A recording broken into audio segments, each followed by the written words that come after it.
You're listening to Ernestly Speaking, the only weekly podcast that covers friends, foes, and anything that goes.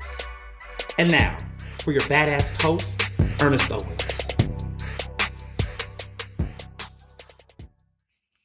And we're black. Hey everyone, we are here. New episode of Ernestly Speaking. What a week it has been. I have been having a lot going on, okay? I don't even know where to start. It's been like crazy. Very crazy. The week has been like out of control. But I really, of course, know that you all love my podcast and I'm committed to doing a show every week because I'm committed and I'm committed to the consistency.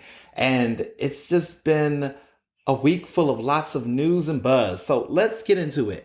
First of all, that surprise that I had, the surprise that I told you all about, I was published in the Washington Post, which is super exciting because I've never been published in the Washington Post before. I've been published in the New York Times twice.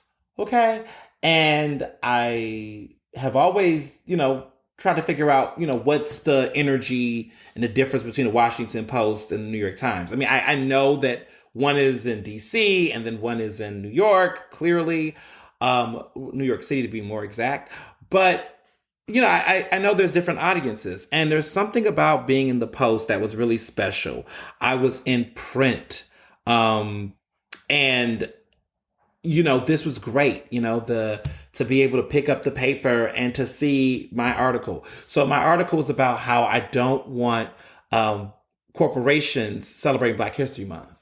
And I talked a lot about that in the last episode. So, some of you already knew what was going on. So I was kind of hinting and making surprises kind of already happening. So that was kind of cool. But I really am in awe of just the buzz that I got off of that article, the national people read it. I write nationally on a weekly level for like the Daily Beast, but it's different when you're in somewhere like the Washington Post. So that was super cool. Shout out to everybody who read it. It charted, guys. I forgot that part. It ranked at number 4 in the most read op-eds that weekend. It came out, which was last weekend. And that's pretty cool for a debut. I mean, the Washington Post published dozens of op-eds. Like they have so many. Their website, in their opinion section website, there's like tons of opinions. Like there's the columnists, there's the guests, there's the contributors, there's all these other people. And for it to be in the top 5 of most read op-eds over the weekend, that was pretty cool. And it was cool because my friends were sending me screenshots, so we got the receipts, and it was pretty dope. So I really loved the experience. And even the cool thing was that someone from the Washington Post's PR team contacted me and said, hey, someone reached out to us because they want to interview you about your op-ed. Are you free on Saturday to chat about it? I was like, yeah. So that was pretty cool. I was very giddly. It was a cool surprise. I had to sit down and be quiet about it because you know how this stuff goes. Publications and they want to roll it out. So it was a cool moment and I was so happy that you all were a part of that. And just shout out to everybody from all over who read the article, shared the article, because it made all the difference. And like they say, it can be my first but definitely not my last. So I'm always gonna keep shooting those shots. So I just wanted to say that as we get into the episode. I always like to do my gratitudes and all that good stuff and light my candles because I got my girl Vanessa Lynn collection. Candles are lit, Been doing this new thing with wax melts, which shout out to my girl Atia. Atia is the one who is the creator of the Vanessa Lynn collection. I didn't know. I knew about wax melts, didn't understand it. Like as a thing, but she gave me some really great ones. And so I've been buying them and buying some other melts and things. And I got a ceramic melter, wax melter, but I'm going to be honest with you all. This little tricky motherfucker is a problem. Okay. The first things first, I like my wax melter, but let me tell you something. The first couple of days, I got it. I kept tripping over the cord. I didn't know how to place it. And that wax would get on the floor. And I have a wooden floor. My floor is in my bedroom is made of wood, or I guess that's how you describe it. And so it's okay because when the wax got there, it got hard automatically and got stiff. But the thing is that, you got to clean that shit up. And so it's crazy because like it happened. I was chilling and then I walked. It was late at night and then I was like, fuck, it's all on the floor. And it's like, so it's taken some time to get used to.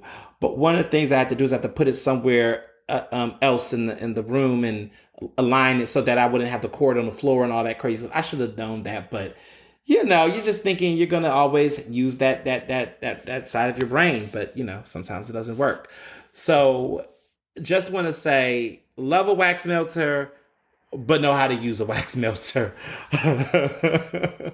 So yeah, things I'm doing this weekend. So I love this time of the year.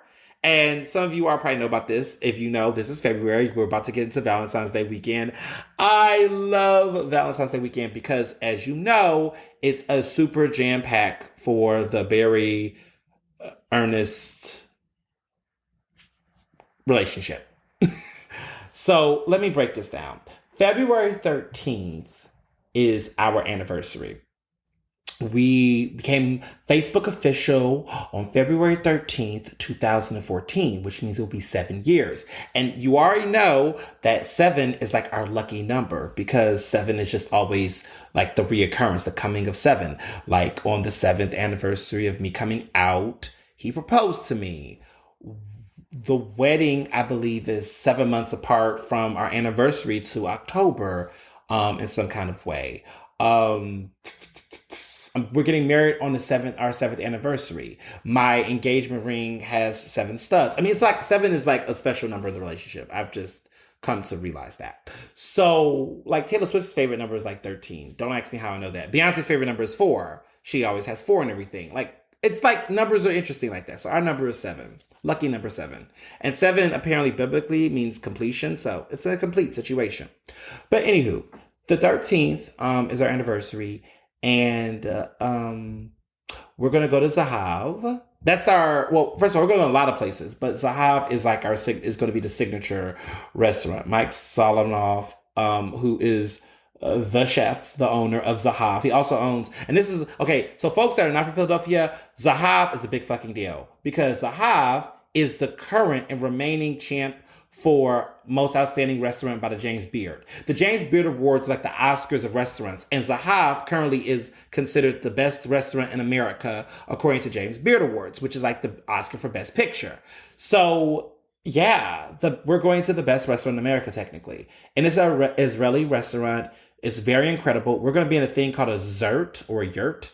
I think it is some like cabin like individual intimate space. So we're not going to be out in open doors. It's cold outside, but we're not going to be eating indoors, but there's like this like tinted like yurt, like I think that's what they call it. And it's going to be like warm, and it's like warm inside, and it's only for, it's a table and it's individualized. So it's like, I'm not sharing air and breath with other people. It's just going to be me and him having this delicious candlelit Israeli dinner and this spread. I love a tasting menu, y'all. I love a tasting menu, and there's going to be a tasting menu. So we're going to, have a fabulous dinner, multiple courses, drink our, evening away and all that lovely stuff. And, that's only part 1, okay? So let me explain this. Our anniversary is the day before Valentine's Day. And Barry's birthday is February 17th. So yes, I'm with an Aquarius. And I'm a Libra. And I don't know what zodiacs really mean, but I like to just say that kind of shit. Maybe you all can figure it out. But I heard that Libras and Aquariuses are compatible. And oddly enough, a lot of my friends are Aquariuses. So maybe there's something there. I used to also hear that Geminis and Libras were somewhat compatible, and I've had some Geminis in my life, and good Lord. But no, I'm with an Aquarius, and apparently it works, and that makes sense. And a lot of my good friends are Aquariuses. So it makes sense. But Valentine's Day, the whole weekend, what we have done in the past, and what we still kind of do is this like, I guess when you're in same gender relationships, gender roles are not really like as like archaic and arbitrary as it must be for cishet couples, I can imagine. So what we've done is what has traditionally been the plan has been that on our birthdays we celebrate it with friends. So we do like group dinners, dinner parties. We love a dinner party.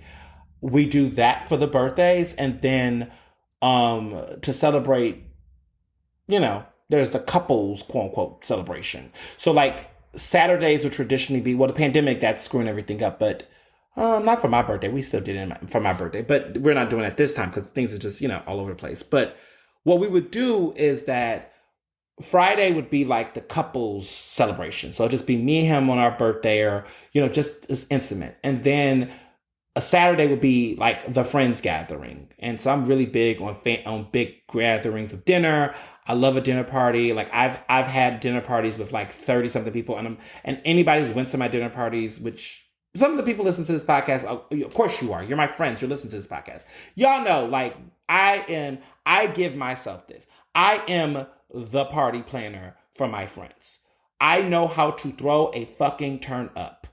Okay, tell me your rate. Tell me your scale. Tell me how many people. We can make it work. And I work my connections to make it happen. So I'm going to be clear about that. But I know how to put a wedding. I know how to put a wedding. I'm putting my wedding together. But I know how to put a dinner party together. Like I love putting a dinner party together.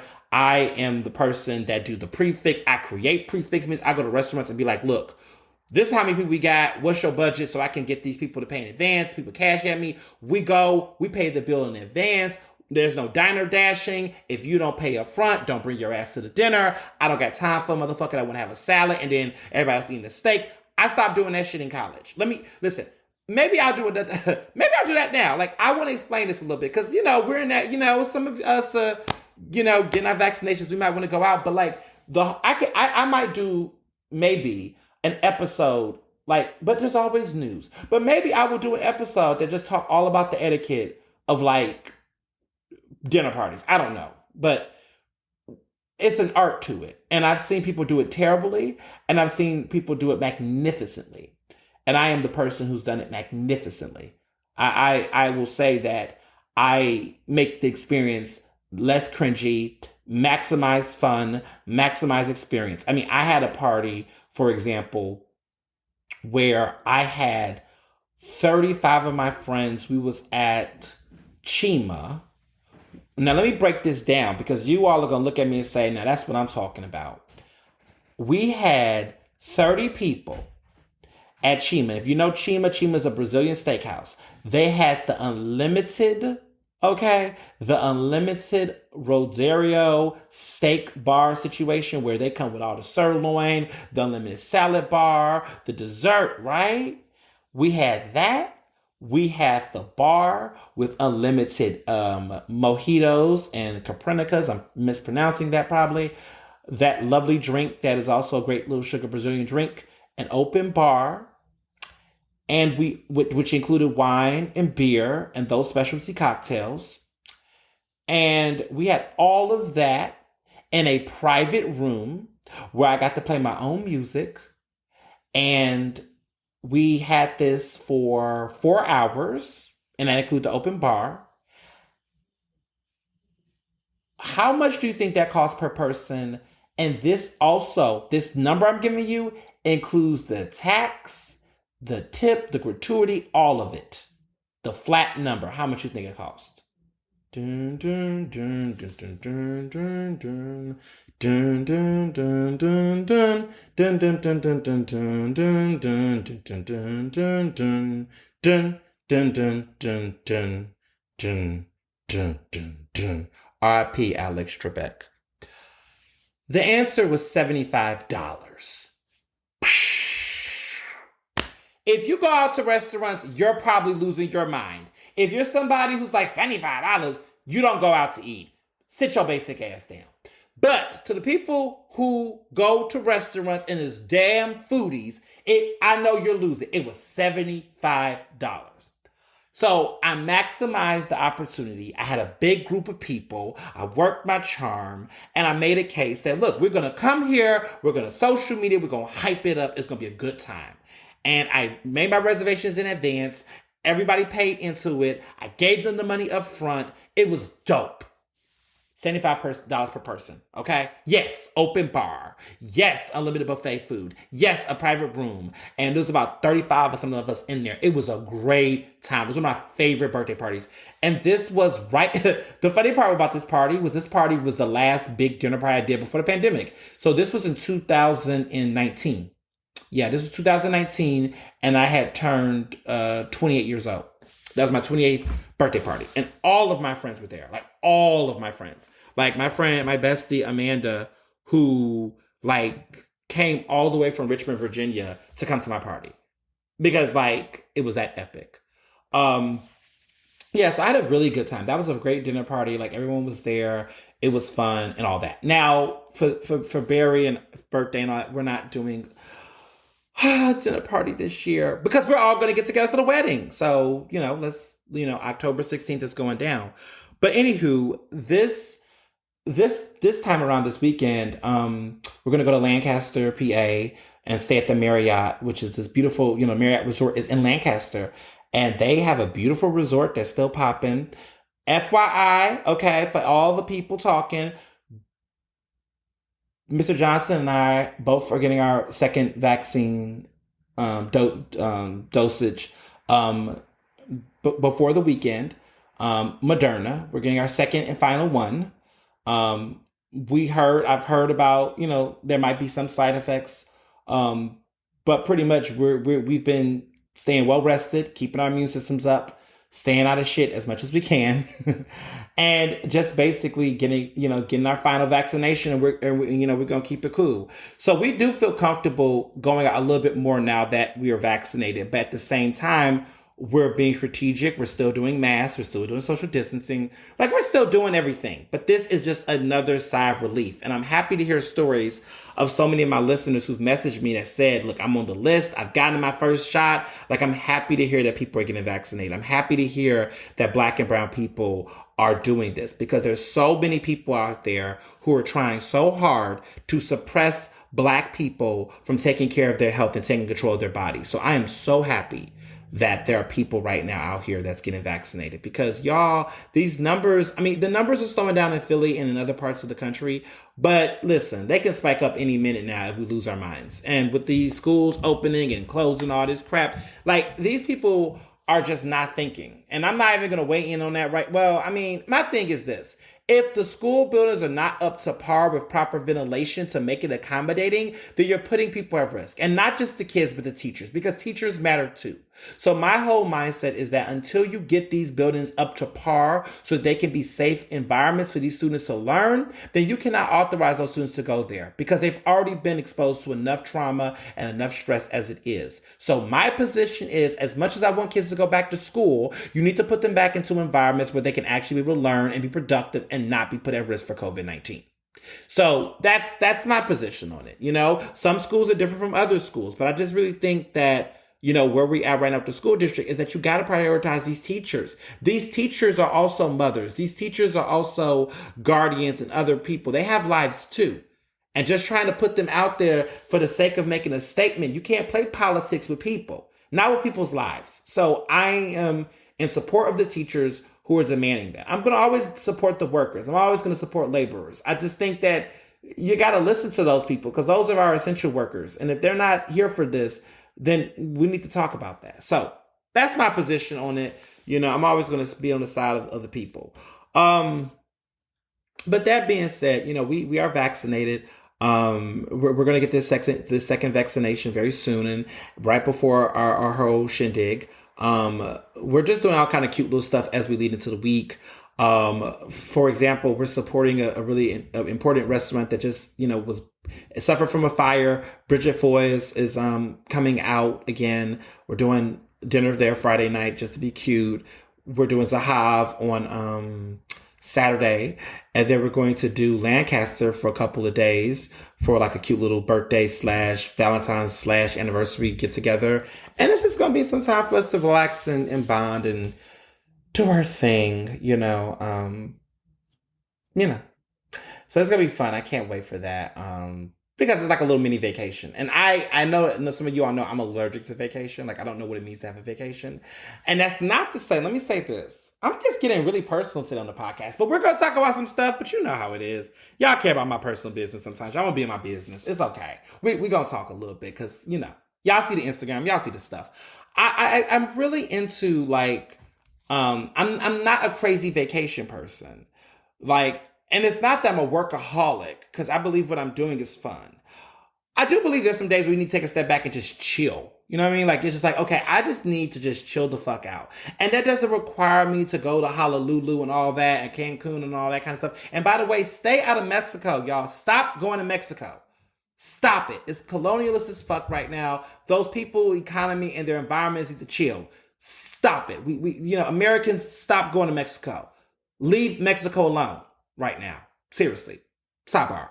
But I'm not going on any abroad vacations like that. You know, I'm just never was that person. Everyone's like, oh, I got to get to the beach. I just been like, okay, the beach, you know, and I've been to some great beaches. You know, I was in Tel Aviv. I've been to, you know, the deep sea and have had some really great experiences at the beach. I mean, I grew up in Houston, Texas. Y'all know that. Galveston is popping, all right? And y'all got this little sunny side and all this stuff in Jersey, whatever. But I'm not crazy. I mean, I just, to me, vacation is a state of mind. Like a state of mind, a vacation. I remember one time, for me, like everybody was like, Ernest, how do you relax? And I was like, honestly, y'all, relaxation for me was one day just, first of all, I love barbecue, by the way, but good barbecue. Phil don't really have that much good barbecue, but we're not going to get to that.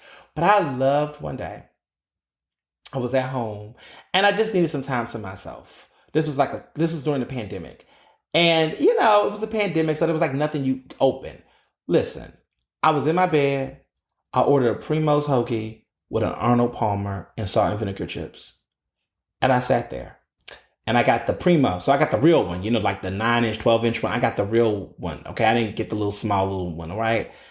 And it was like a roast beef, I think. No, I got the turkey, the Diablo turkey, I think it was. And it was so good, okay? And eating that and just having some peace and some quiet was like all I needed. It was like my vacation at that moment. I get a monthly massage at Hand and Stone, and then I do that with CBD oil and hot stones and do all that shit for like 2 hours a month. And like, that's my little vacation. That's like my moment. Me and my girl Carmen, who's my masseuse, shouts to my masseuse Carmen, she be on it.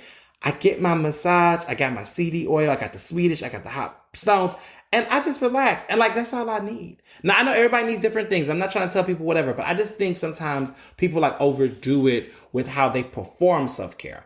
Self-care is important, but sometimes people are very performative. Like folks are like very like, oh, I got to perform self-care. Like I got to demonstrate what it looks like. And sometimes, you know, listen, it might just be you alone doing some things, having a sensation, and then going to sleep.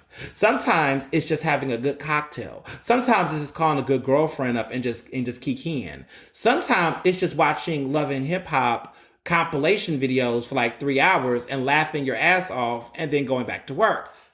Not saying that these are anything that I do. I'm just saying sometimes it's just a quickie with your loved one. I don't know. It's different ways to do it. And I think that we act like vacation has to be a plane ticket or a passport or something that you got to show all the time. Sometimes it's the most intimate things between you and yourself or maybe others and just like a relaxation. So I'm just for a vacation state of mind. I believe vacation is a state of mind. And I also this is going to be controversial. I also think honeymoon could be a state of mind as well. Like I'm all about a staycation. But, you know, I understand everybody's different, but don't let capitalism, you know, ruin your ability to have self-care in the most economical, social, practical ways. Because sometimes you may not need to go to Hawaii to escape. Maybe you just need to have a conversation with that person and squash that beef. And that might be the therapy you need. I've had situations actually this week. I'm getting a little personal, but like, I just feel like this is on my heart right now. And I just want to talk about it. Like I had somebody that I had a problem with for several years. Now I wasn't the problem because y'all know I'm never the problem. No, but I had a problem with somebody for several years. And like, we didn't talk for like 5 to 6 years. Okay. Like this was deep. And this person doesn't live in Philadelphia anymore, but they called me up. We had a whole conversation And it was like a 2.5 hour conversation. Like, it was just like where their life was at, where my life has been. Like, clearly my life has changed in 5 years and their life has changed over the years. And we just had like a mature, grown ass talk. And, is this person my bestie or homies? No.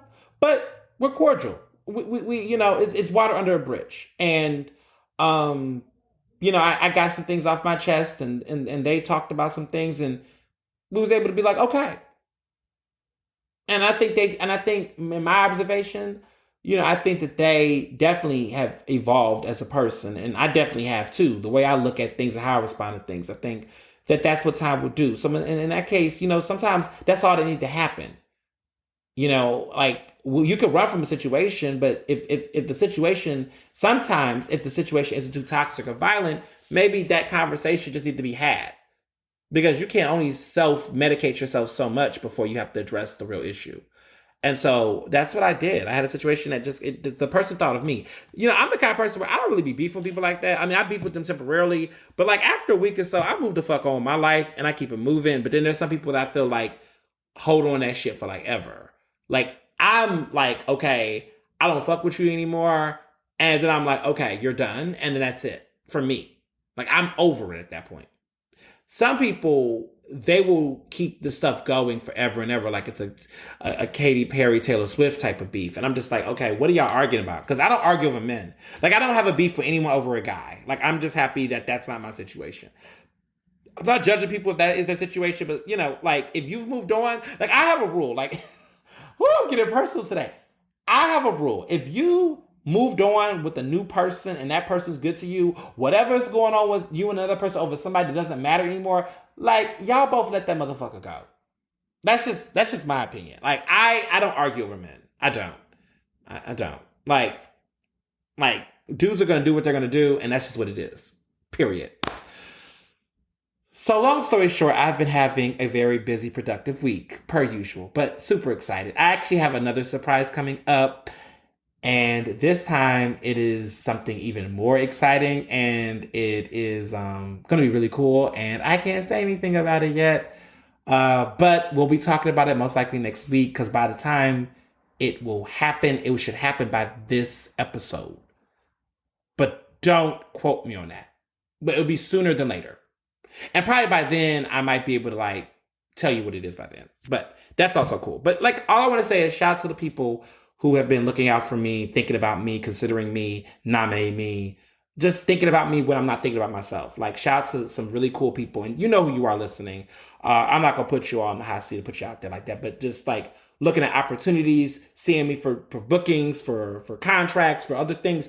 Just people who just think of me for things and just say, hey, I got this gig opportunity. I thought of you for this. This is something I thought you might be interested in. Like, people who just do that, thank you.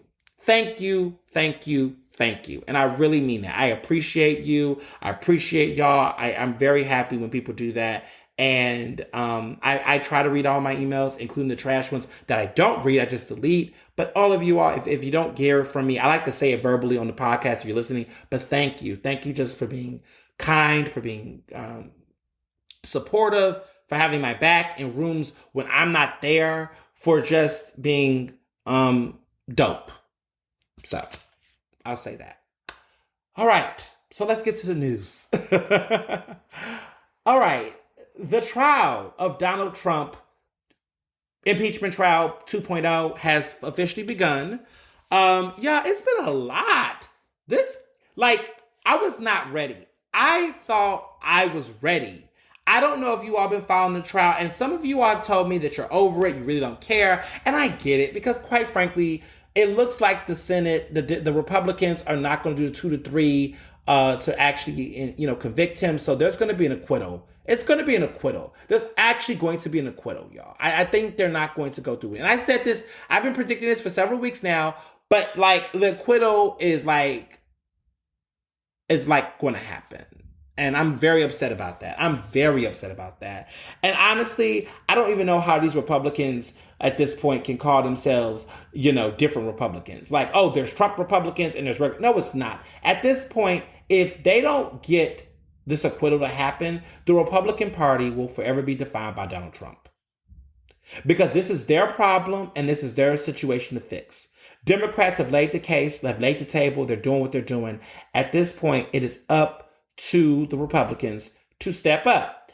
Or history will remember it. History is already remembered enough. I mean, this man should have never even gotten this far. But if they don't convict him, this is like the final straw. If they cannot get a conviction for Donald Trump for inciting the violent white supremacist driven insurrection on January 6, 2021, it's bust. It's absolute bust.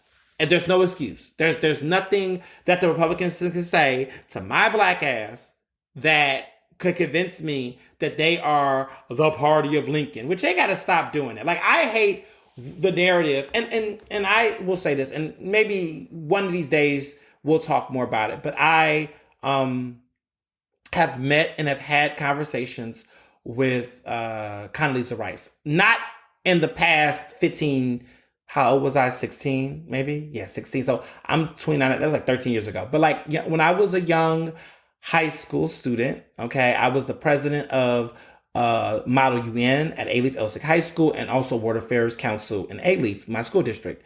So I was very much thrown to international affairs and global affairs. I one time wanted to be the UN secretary because I met Kofi Annan when I was a freshman. I told you I was an overachiever, okay? I was that bull, okay?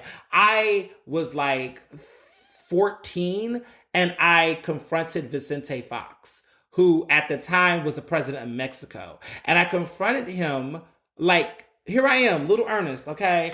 At this big, what was it? Like a center, like a big old convention center. It wasn't even a convention, like a big, those big theaters. It was like a big old mega theater or whatever, auditorium or whatever. And it was in downtown Houston. And Vicente Fox had a book that had came out. And I do have a copy of that book. He autographed that book and I still have it. I kept all that stuff.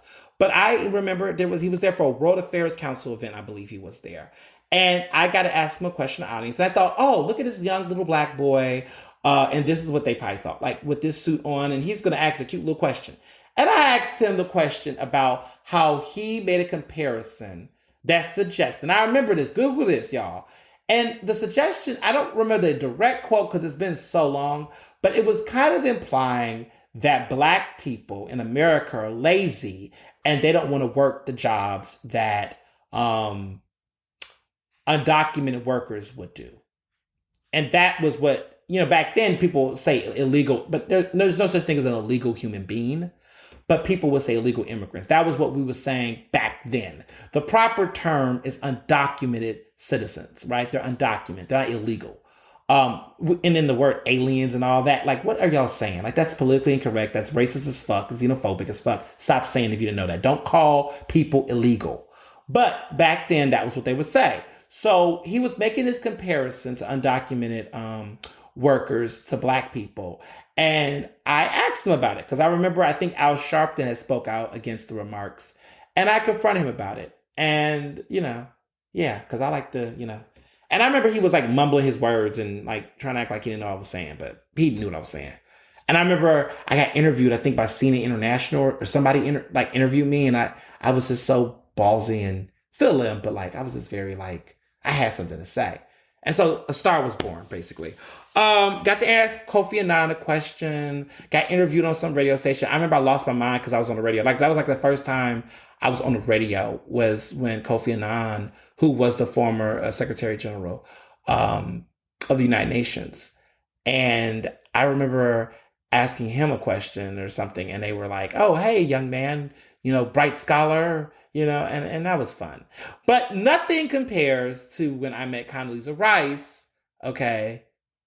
All right, Condoleezza Rice, this was after the Bush era, and I don't know if she was still provost at Stanford at the time, but she came to Houston, Texas. I met with her. I'm talking too much. I have a set of pictures that I took with her. I actually gave her a gift. I was y'all, before the woke police come, and I'm not trying to be shady, I'm not saying woke police, but before some of y'all be ready to cancel me, this was in 2006. So I was 15, all right? And 15 and green at the ears, okay? I understand and I read the 9/11 Commission. I know now what she did, but ignorance is bliss, and I was a kid trying to make it. And so I met her. We took several pictures together. I still have those pictures.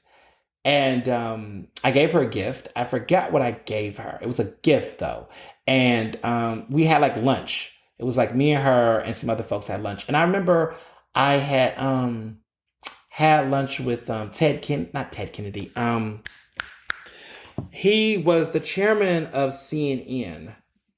Like, life is so weird. Like, I'm looking back at this. Like, how the fuck did I do all this when I was in public school? Like, and Ted Turner. Ted Turner, yes. I had lunch with Ted Turner. He came to Philadelphia. This was like all of these events, and he was a speaker. And they love to have lunch with like high school students. I was always getting invited to represent my high school. And so I met Ted Turner and I had lunch with him. But with Condoleezza Rice, though, specifically. And Ted Turner, by the way, he was boring. He was like a boring old white guy. But like, a powerful guy. And I've been on CNN, so like he pioneered CNN. But like, he wasn't really memorable. But Condoleezza Rice, I remember very well. She got the gift. I remember meeting her. We talked, and I remember she was talking about like how she's a Republican. Because I remember being like, "How are you a Republican?" And I was young then. Like I didn't know too. I mean, like Obama was not in office yet. Like I was like, "How are you a Republican? You black? Like Bush is terrible. Like how are you a Republican?" Like maybe she. I mean, this was 2006. This wasn't even 2016. I take that. It was 2006. Oh my God. I was 15. That's going to be 15 years ago, y'all. Woo! Time passed. So y'all can't even hold me accountable for that. I was 15 years old. I was a minor. But like, I was so like hype about her at the time. And she talked about how her father got his voting rights by Republicans. And she was talking about how Republican Party, she's naming Republicans and talking about Frederick Douglass and Lincoln. And I was just like, but those are not the same Republicans today. And that was in 2006. So y'all, those Republicans are not even the Republicans of today. Okay? And I remember saying this to her, and she just was talking about those old days and all of that. So, funny fact, about a year later, she came back to Houston, or 2 years later.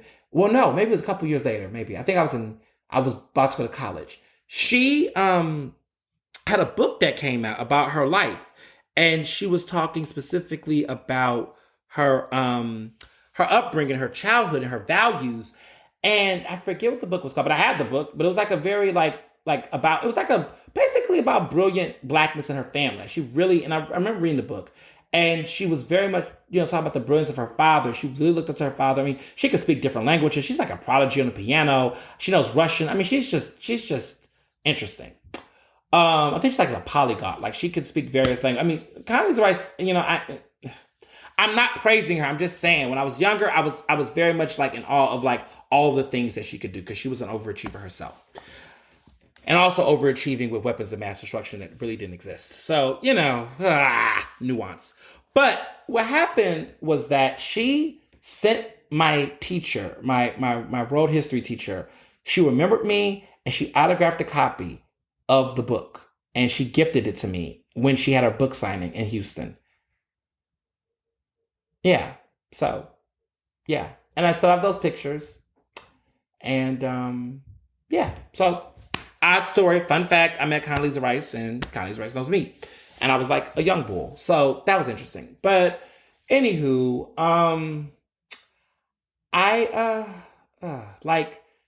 that being said, the Colin Powell Republicans, those folks that used to be those people, I mean, I don't even want to say Condoleezza Rice Republicans, but like those types of Republicans, those people are like a dying breed in the Republican Party. And the Republican Party has always been messed up, like in modern time. But like this shit right here is like the difference between they're not even a political party. They're like a fucking white supremacist group at this point. Like I just don't understand how you can call yourself a Republican and claim the party. And there is stories and research coming out that is saying that people are dropping out the GOP like flies. Like people are dropping their registrations across the country. So there are many Republicans in America that are no longer identified as Republicans, including Colin Powell. Like he doesn't identify as a Republican anymore. So, this is some interesting times that we're in regards to that. But let me just give a shout out to this wonderful woman, this wonderful black woman, this incredible, like, where did she come from? Because she is killing it. Okay? There are some black women out here that are just like, just, I'm in awe. So let's talk about her. Impeachment manager Stacey Plaskett. Now, let me tell you something about Stacey Plaskett, because I'm actually writing about her for the Daily Beast. So y'all can go look up that article. By the time you watch this, listen to this podcast, this article will be coming up. It will be live eventually. It'll be live. It's going to be live. But I wrote about her because, to me, Josh Hawley, whatever that senator is, all these crazy nuts over there doing their antics, I don't care about them right now. She is killing it. So Stacey Plaskett, she was born in New York. Okay, she's from Brooklyn. And, you know, she is a fascinating person. She used to be a Republican back in 2008. She stopped being a Republican in 2008. So I think Obama era is when she changed her political affiliations. She was a lawyer. She practiced law at the Bronx. She went to American University.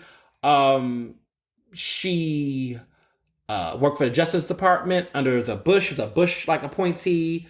Worked for him back in the day. But she has since become a Democrat, proud, staunch Democrat, progressive. And she, in 2014, ran to be a U.S. delegate for the Virgin Islands, because she moved to the Virgin Islands to do work in 2014. Then she, after that, ran for office. And so she's a U.S. delegate. Now, let me tell you about this. She's in Congress, right? But she doesn't have any voting power because she's representing a U.S. territory. So she doesn't get the vote. And so, for example, she can't vote to actually impeach Trump. Like, she couldn't make the House vote. They don't allow that to happen, which is why I feel like Puerto Rico needs to be a state. You know, they need to make D.C. a state. Like, I think these statehoods are important, but some of these rights are important. So this is a black woman representing the Virgin Islands, and she doesn't actually get to vote on House bills and things. So it's kind of fucking problematic. But nonetheless, she's there. Well, she's a hustler. She's a strategist. She's a genius. She wanted to apply, and she sent Nancy Pelosi, the majority leader, Nancy Pelosi, House leader, Nancy Pelosi, who will not, like, make room for other people. Nancy Pelosi, who, you know, has been holding it down a little too long, and it's time to pass that, you know, baton. Pelosi.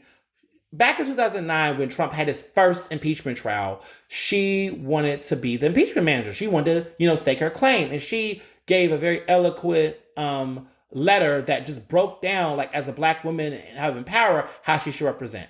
Nancy Pelosi basically dismissed her, did not approve it. She did not get it. Okay? Well, miracles happen.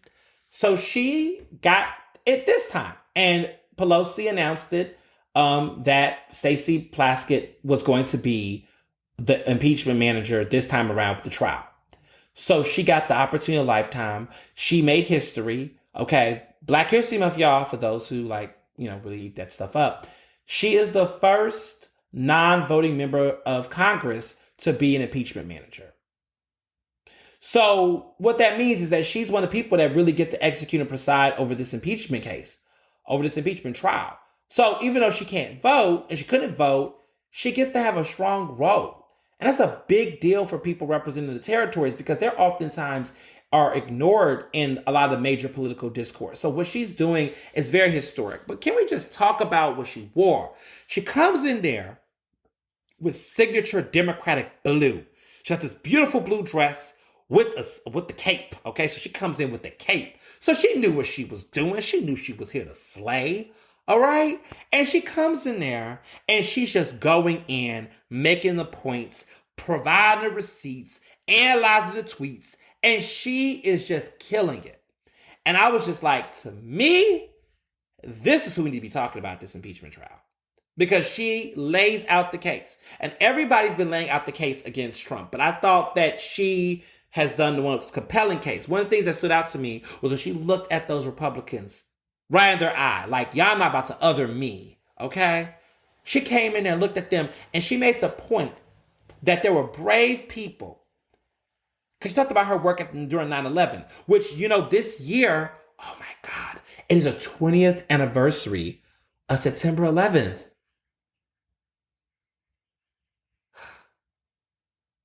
Like, 20 years ago? The 20th anniversary of Aaliyah's death? Wow. Like, we really have had like 20 years of the 21st century. Wow. Wow. We're a fifth in the century. Ooh, we're getting old. Okay.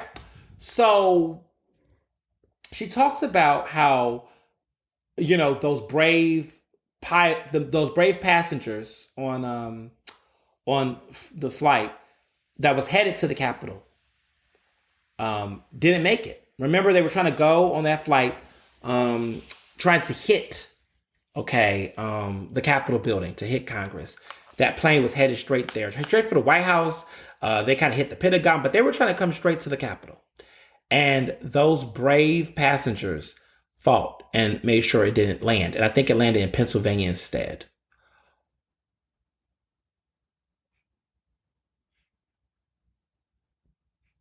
I'd take a moment of silence for that.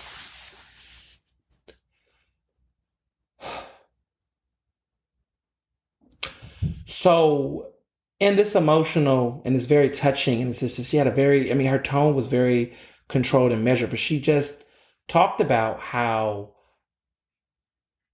those people had the ability to not terrorize. Those terrorists never made it to the Capitol building. But the terrorists, the domestic terrorists on January 6th did. And so to every Republican that talk about the war on terror, talk about, protecting American soil, how do you support and align yourself with these undemocratic, unprincipled, unpatriotic son of a bitches? How do you do it and call yourself a Republican? How patriotic is that? Right? That's treason. That's treachery. And so she basically caught them on their bluff. And I thought that was the most, hell yeah. Yes, there's other stuff, that she said. And of course, she laid it out. But that point right there was just, I was in awe. I was like, yeah. Yeah. We keep forgetting that terrorism, the word terrorist in America, became very popular in 2001. And the face of terrorism back then is not the face of terrorism now, right? A lot of Islamophobia drove the narrative back then about what a terrorist looks like. To me, when I think of terrorists, I don't think of Muslims. Never have, never will, right? Not me. But I used to hear the word Al-Qaeda. I used to hear, groups like that, right? And that was what used to be the flag in my mind when I used to think about the terrorists. Today, I think of Proud Boys. I think of neo-Nazis. I think of, nationalists, alt-right. I think of them as terrorists. I think of white men, just aggressive, angry white men and complicit white women that are just losing their mind. I think of that. That's what terrorism looks like to me. And there's just something about how some people have just downplayed what they did. It doesn't carry the same weight. For some reason, it's weird to me that, I don't think people really, I think so many people gotten so desensitized to all this shit that the way that people are reacting or treated, it's not like they are taking it seriously. I feel like people I know are like, yeah, that was wild that what happened in DC, but I don't think they really look at it like the way we look at 9/11. 9/11, everybody stopped. In this situation, everybody just kept going on with their lives. They were like, wow, that's crazy. But the world, the city, the country was just not on alert. Everybody was just kind of elected officials kind of were, but nobody was shook because it was white people. Because if black people stormed the Capitol building, which we've never have done, and we are never, matter of fact, Officer Goodman, was out there saving Mitt Romney's ass on camera.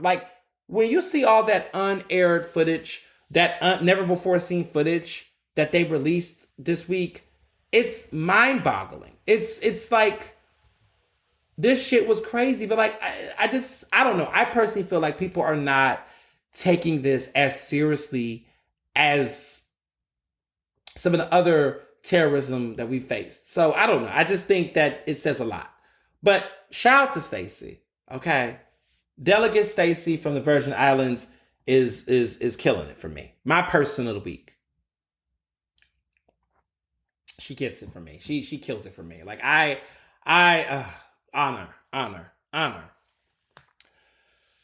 So a lot of people have been asking me this, and I want to make this clear because we're on the topic of Republicans and all that stuff in Trump. And there's been a running joke going around, okay?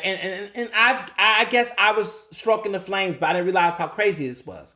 So people are suggesting or asking me, am I related to Candace Owens? The answer is no. Now, that is not a confirmation of no. It's that's all I know, no. But it could be tentative. And so, okay. So Candace Owens has been reckless out here. She's been telling people that she might consider running for president because by the time we get to 2024, she will be, I think, 36, which would be the legal age, I think, to be able to run. Because she's turning 32. Well, will she be of age by then? Yeah. She's turning 32, so I think she'll be 35 by 32. So yeah, she'll be of legal age, I think, to be able to run for president. And she's currently 32 or whatever, but she'll be able to run for president. So she's been entertaining it, like, and people are laughing at it. But I'm like, listen, you don't know at this point. Be careful, because Trump. Like, let me tell you something. I watched Fahrenheit 11/9. Okay, that Michael Moore documentary. Now, there's Fahrenheit 9/11, which I saw that. But there's also Fahrenheit 11/9, which is November 9th, which is the day that Trump was announced as president. So isn't that kind of weird? Like, Michael Moore, like, I don't know. First of all, Michael Moore has his own problems. And, you know, he's a lot sometimes. But, you know, Michael Moore do put out some interesting stuff. And so he has this documentary, you know, Fahrenheit 11/9. And it's on Amazon Prime. If you have not seen it, I think it's cool to watch it now. I remember when it first came out, which was like in 2000, like I think 18 or something like that. I think it was a little bit early, a little bit premature when it came out. But now watching it, oh my God, like it's good. It's good. It definitely keeps your attention. I mean, the revelations about Bernie Sanders, like basically being pretty much cheated out of the election. I'm sorry, y'all. There was the Democratic, I think Hillary could have probably squeaked it out. Maybe, but they just wasn't playing right. And, you know, knowing what I know now about what happened, that explains why she lost. Because it was very divided in her getting those delegates. She did not have the sweep. Okay, like, for example, West Virginia, Michigan, and other places, they didn't vote for Hillary initially. Like, they didn't have the delegate numbers. I mean, they didn't do right by Bernie Sanders. But Bernie Sanders didn't do right by a lot of people. His coalition could have been more intersectional. It could have been more diverse, and, you know, those issues. His message was good. His representation wasn't. And so sometimes identity politics can play a role. And you know we're going to talk about identity politics tonight. Now. So it's a great documentary. I encourage you to watch it. I enjoyed the opening. I think the opening is probably one of the best openings of a documentary I've seen in a minute. It's great. It's just great to watch. And also made me a little bit upset with Obama, right? Former President Barack Obama going to Flint with that glass of water, which he really didn't drink, y'all. I mean, he rubbed it on his lid. I saw that. I was like, are you really about to do this? Mind you, Snyder, the former governor of Michigan, now he's on charges, and other people are connected to what they did at Flint. So, Obama, what was you doing, bro? Like, Obama has had several, like, what are you doing, bro, moments. Like, for example, like his speech at Morehouse about sagging pants and all that respectability politics shit. I mean, everybody gonna always talk about the drones. We're gonna talk about the deportation of innocent people, right? Like, he deported a lot of people, Obama has. And nobody wants to talk about it, but like Obama and deportation was not cool. And the drones were not cool. And a lot of stuff he's done. But like, you know, he's not perfect. But he hasn't done a lot of bad shit compared to Trump. But I'm just saying, Obama has some things. And I don't know, like the first book I've read, okay, Promised Land, but that was the early iterations. This second volume that's about to drop, I need to hear him talk about Flint. I need to hear him talk about these drones. I need to hear him talk about Ferguson and why he wasn't there, but Eric Holder was. I need to hear him talk about a lot of stuff. And I hope this second volume is not the first volume. The first volume is like kind of like this cute little like breeze through the inspiration. This is the part where everybody loved Obama. Second volume, I feel like it's the part where he was like, eh. But first black president, I mean, Obama, he's interesting.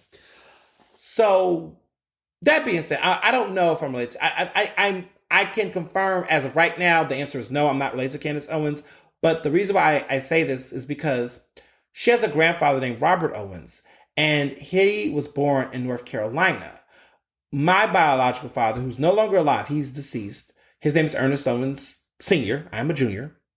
I know, shocker. His family ties are in Mississippi and North Carolina before they migrate to Chicago. Because as you know, my family's from Chicago. So could there be some connection there? Who knows? But as of right now, I will say, no, we're not related. So don't be like, yo, Ernest, what's up with your cousin?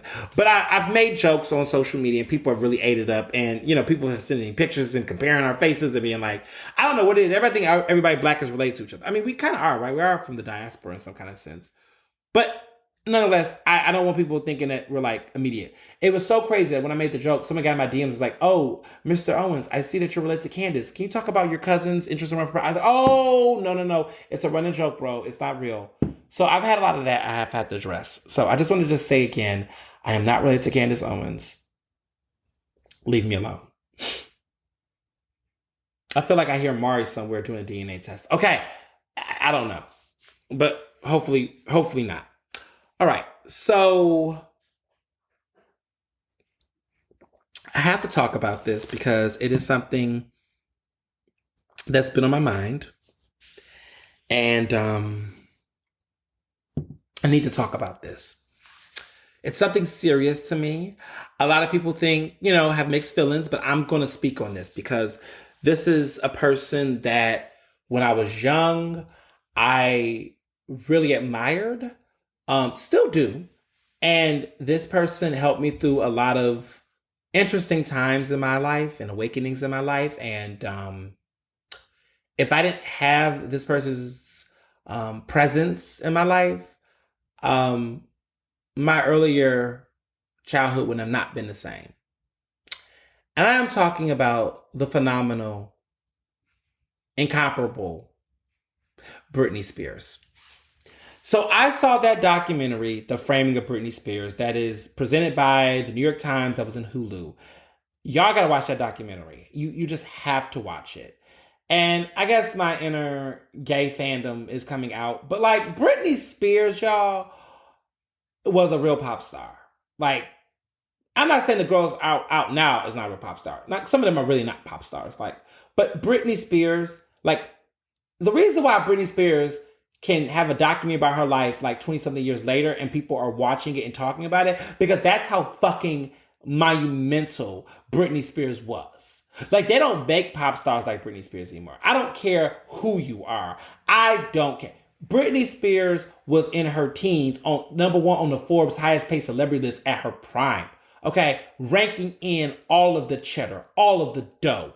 Okay, she was on Pepsi commercials. She did movies that kind of flopped at the box office, but she did movies. She did Barbie dolls. She sold 10 million records twice for 2 separate albums. Okay, Hit Me Baby One More Time and Oops, I Did Again. Both are diamond.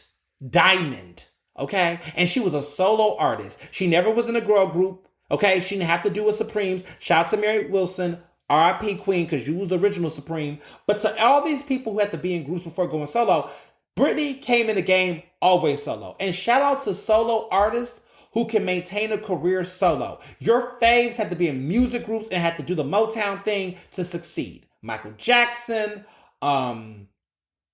Justin Timberlake, Beyonce. Most of your faves have had to be in a group. Okay, that's why I have a special place. I mean, Prince had the revolution, but Prince was solo. I mean, there's a special place for Rihanna and Britney because they came into the game without a group. Okay, they didn't have a group that could back them up. Omarion had to be in a group. All right, we would have not cared if Omarion was solo. Okay. But even like, oh, I don't shout out Chris Brown, but Chris Brown, he came in a group, so he wasn't in a boy group before he started. So that's a hard thing to do to maintain relevance as an artist. Like even like I said, Michael Jackson was in a group. Lionel Richie had the Commodores. Like a lot of your favorite artists did. Now Madonna didn't. I mean, Madonna didn't have a group when she started her career. Like, I mean, for her mainstream career. So like, it's hard to be a solo artist. Like Janet, oh, I love me some Janet. Janet Jackson is an icon. Love Janet Jackson. Someone asked me, Janet Jackson Appreciation Day, y'all, is the day of the Super Bowl. And we're going to talk about the Super Bowl in a minute because you know where I'm about to go with this. But yeah, Britney Spears was hot. And I remember growing up and doing the choreography to Stronger. Like the basic Britney fans like songs like Toxic. Real Britney fans, you know what I'm talking about. We know that, Blackout was like a hot album. Even though she had issues going on, that was a really good album. Okay, don't let them tell you otherwise. Blackout was a great Britney album. They're not going to talk about In the Zone and how that was a really cohesive, great album where you had songs like Boom Boom with the Yin Yang Twins. Britney did a song with the Yin Yang Twins that snapped. Okay, that song was everything. She had Every Time, which is a very good song. Like Britney's earlier ballads, okay, the ballads she do now is not as great, but those earlier ballads that she did back in the day, oh, those were everything, okay? Not Yet a Woman, hot, okay? From the Bottom of My Broken Heart, a classic.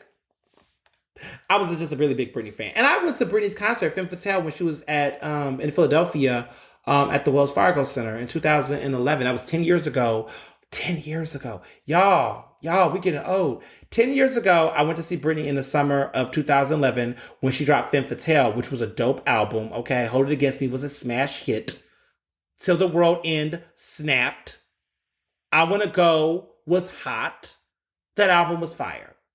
Anywho, I'm a big Britney fan, and it still is. And I would never forget her performance at the VMAs when she had the snake, okay, the boa constrictor. I still watch that. Like every year, like maybe at least 3 times a year, especially when we get close to the VMAs, like I watch that performance. I'm just like, y'all, she had a whole snake and she gave you choreo, body, and she was on beat. Fuck the lip syncing. The woman had a boa constrictor on her neck. That thing could have snapped her on stage. And she literally kept dancing. Even if you watch that video, like put in Britney Spears 2001 VMA performance Slave for You. If you watch it, she got the snake in her hand and she's moving around and even going harder in the choreo, right? It's almost like she was testing it. She killed it. Yeah. Britney is like the last, Beyonce can't, look, Beyonce is always going to get her guts over here. Beyonce is a phenomenon in her own world, okay? And Beyonce is also clearly more vocally talented and, the choreo is different. But, Beyonce is just a superstar, right? But I'm just talking about pop stars. Like when we're talking about Gaga, we're talking about Katy Perry, we're talking about the girls. No one's done it like Britney. Gaga was close, but then Gaga kind of, and Gaga has a good career. I ain't coming for her career, but Britney was on a whole nother level. Britney was the blueprint for the 21st century pop girls and guys, especially given that if you remember the early 2000s, look at me sound like a historian, there was nothing but boy bands. She was in a male-dominated industry where no one thought that a solo female artist could sell. Because everything was about boy bands. Backstreet Boys, 98 Degrees, remember them? NSYNC, all the black boy bands too. 112 and Jagged Edge. I mean, there was nothing but boy bands and boy groups. Everybody loved a boy group. Nobody was here for solo female artists. And especially pop female solo artists. So for Britney to be able to hold her own in that male-dominated pop industry, that was saying something. I'm just gonna say that. And she didn't win on any Grammys. Everybody know Christina Aguilera had the most Grammys than she did. Okay, and Christina did have the pipes. I'm not gonna take that from her. Christina Aguilera could sing, but Britney had the more exciting career, in my opinion. Christina had a great career, but no one's checking for Christina the same way they check for Britney, and that's just a fact. So Britney fell on some hard times. Like, fell on some hard times. I don't even got to go through all of it.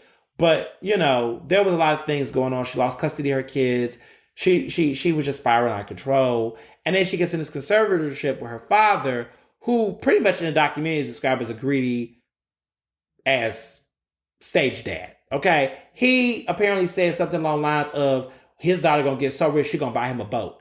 Cause she from like Kentwood, Louisiana. She from the South. Okay, them people are poor. Okay, over there in Louisiana. Okay, they went to church every single week. I mean, she was the real. She was working class. I wouldn't call her middle America because I think black people are a part of middle America, but she was a part of like that. Them people would have probably voted for Trump. Okay, that's where she was from. So Britney did her thing, and she's in an interesting place now because now this conservatorship is going on, and she's been sending cryptic messages on Instagram to her fans. A lot of people have been looking at her Instagram videos. I don't know what the fuck is going on. Real rap, I don't know. Listen, I love me some Britney, but I look at Britney's Instagram, y'all. If y'all go, and there's some stuff going on Instagram, I'm like, what's really going on, girl? Because you saying some stuff, you seem uncomfortable.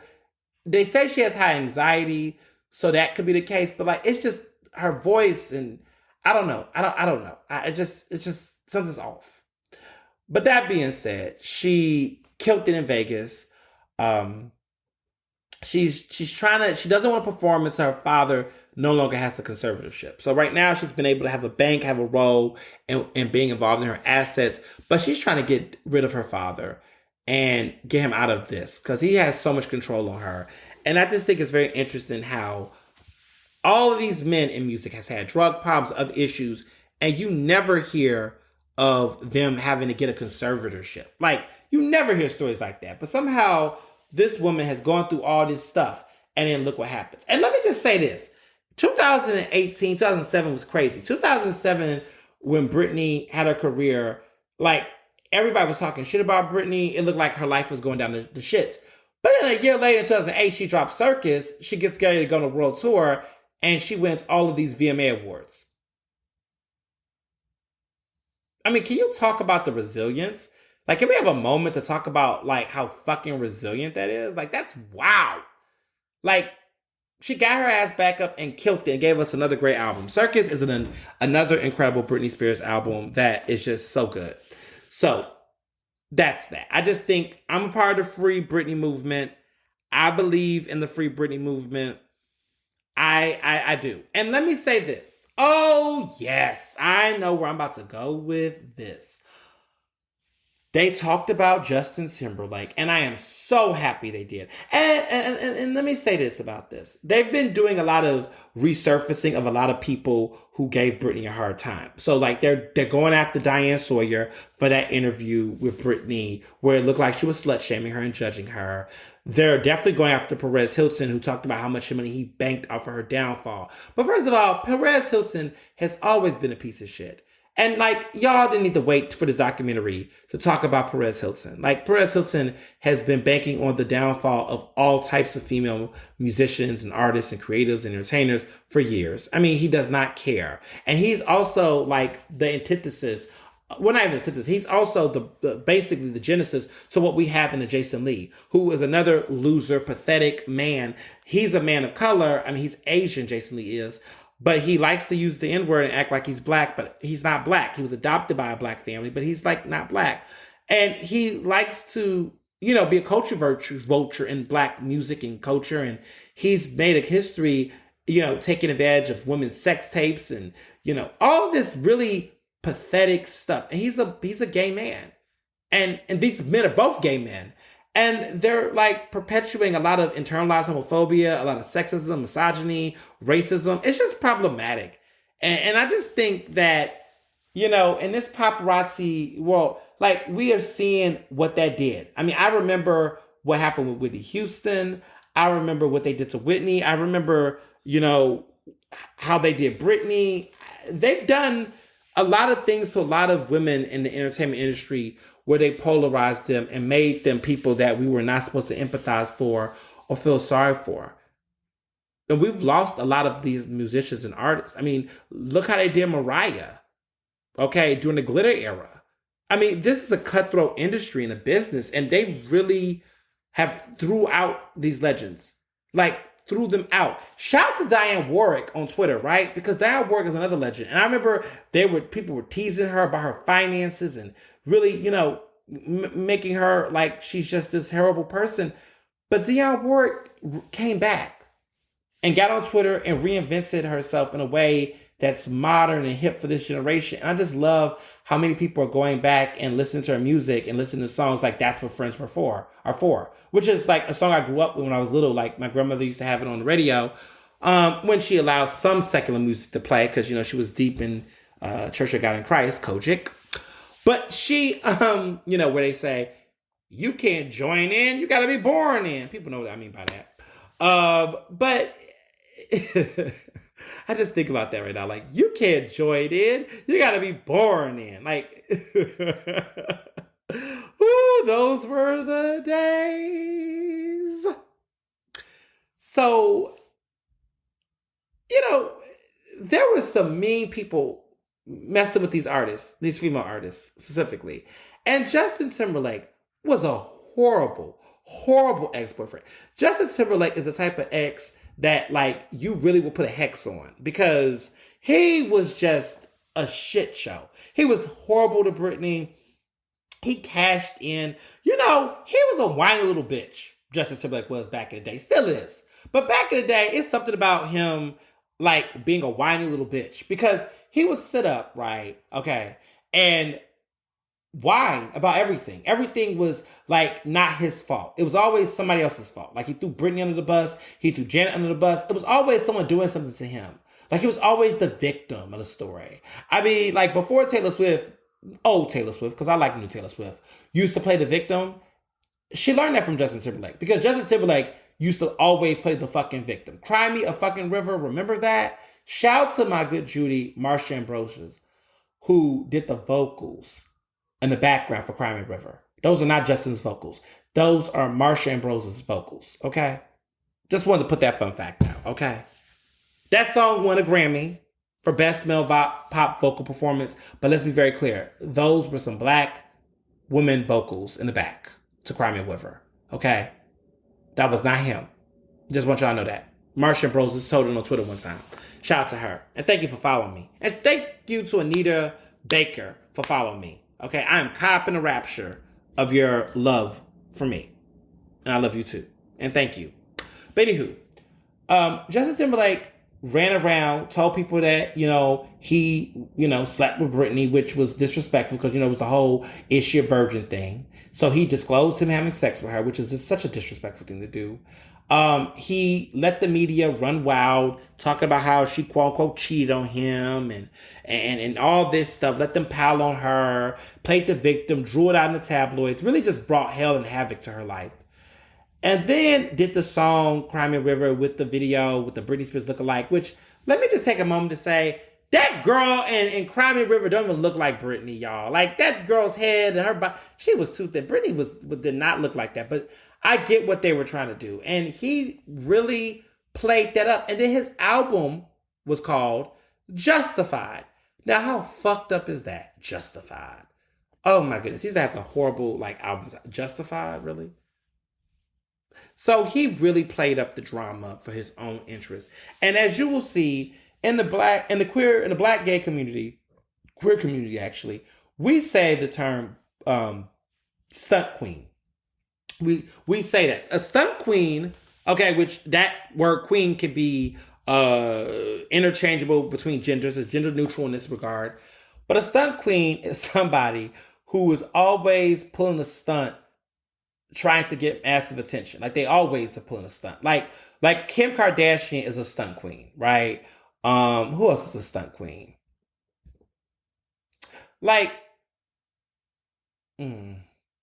He's a lot. But Trump is a stunt queen. So there's a people who are consistently pulling stunts. But Justin Timberlake is a huge stunt queen. Let's be very clear. He's a huge stunt queen. Justin Timberlake, with the situation with the Super Bowl incident, right? Now, this was right after what happened to Britney. And when he fucked over Britney. Justin Timberlake did the Super Bowl incident, okay, Nipplegate in Houston, Texas. See, it always comes back to Houston, where Beyonce sung the national anthem, and she didn't lip sync. And I was in Houston, Texas in 2004. I remember Texas and Houston hype as hell that we had a Super Bowl. Okay, this is before, we knew about the CTE with the players. This is before we knew about concussion. This is before the domestic violence stuff really, really took off. This is before the Super Bowl was a racist, well, they was always a racist institution, but this is before the NFL doubled down publicly in how racist they were and how they did people. So this was 2004. We was all complicit as fuck. Some of y'all still are. But when the nipple came out, which of course Justin pulled the pasty, which is what exposed Janet Jackson's breast to show.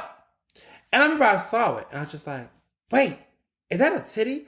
And I just remember like, oh damn. My mother actually didn't blind me. She was like, wow, ooh, ooh, whoa. She wasn't mad. It was all these, we're a mad mother. What is, y'all know y'all kids done seen a breast. Now I understand the frustration. I understand it. I understand it, what happened. But let's be clear. Your kids have seen a breast before. It's just a breast. Like, why are we so, like, free the nipple? I mean, tits are not really like that. I mean, maybe everybody's gonna say, Ernest, you're gay, so you don't understand. I guess, for some men, the arousal of seeing breast. I mean, people have been trained to see breasts in a certain way, but not in the same way that women can see shirtless men and contain themselves. I guess men can't do the same. I mean, rape culture, right? Like, come the fuck on.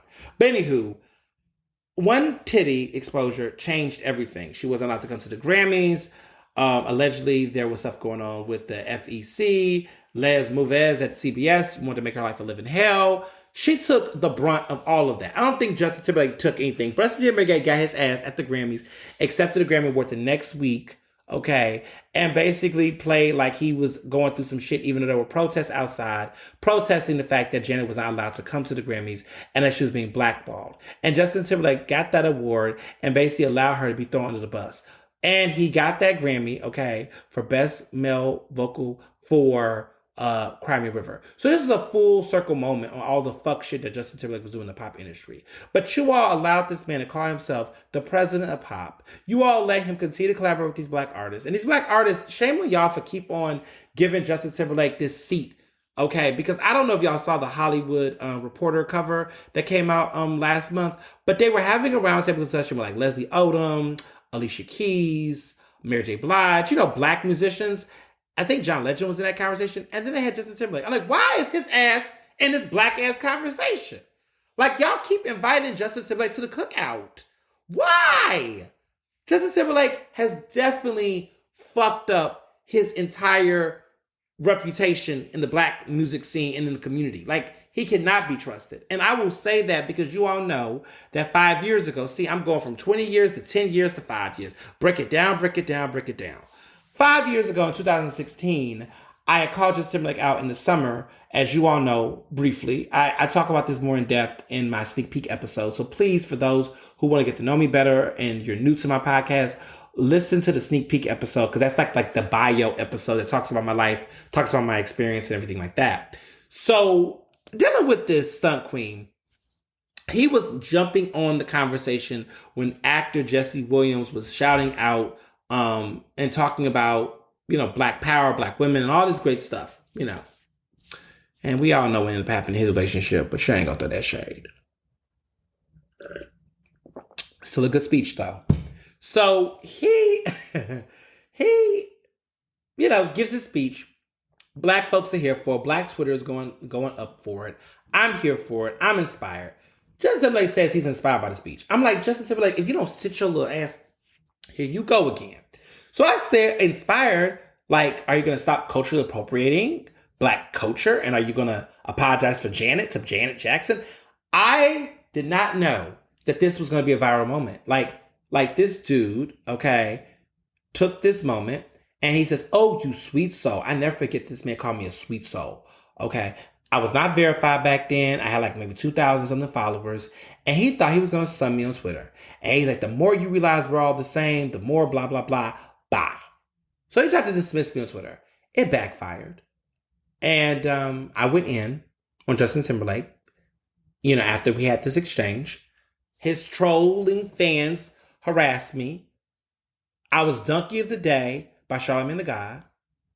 But Black Twitter had my back that night, and everybody came out and was talking about how Justin Timberlake basically was doing his All Lives Matter, and the conversation about Justin Timberlake and cultural appropriation took to a new height that night. I didn't invent cultural appropriation. I did not, make the term. I did not do any of that. But that moment I had with Justin Timberlake sparked the conversation on a whole nother level at that point. And it was international news. I was on all of these major publications. I was on the front cover of my city paper. I was I did several interviews with media. It was nuts, y'all. And it was one of the most memorable moments of my career. One of them. I have many since, and y'all know that. But it definitely is in the top 10 most memorable moments of my career so far. Having a Twitter beef with Justin Timberlake was a big deal. And let me tell you why it even got even crazier. So a couple years later, Justin Timberlake decided he wanted to be a white man and do Man in the Woods, which I think was the album that came out in 2018. And you all remember that he had a song on there called Say Something with Chris Stapleton from Zach Brown Band. Okay, I still remember My Country.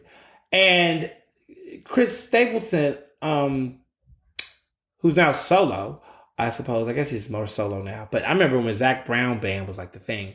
But anywho, he did this song with Justin Timberlake because Justin Timberlake was going for this green grass, bluegrass type of country, slow paced music. Then he had weird songs that were not country and slow. He had an identity crisis on that album. And that album was weird.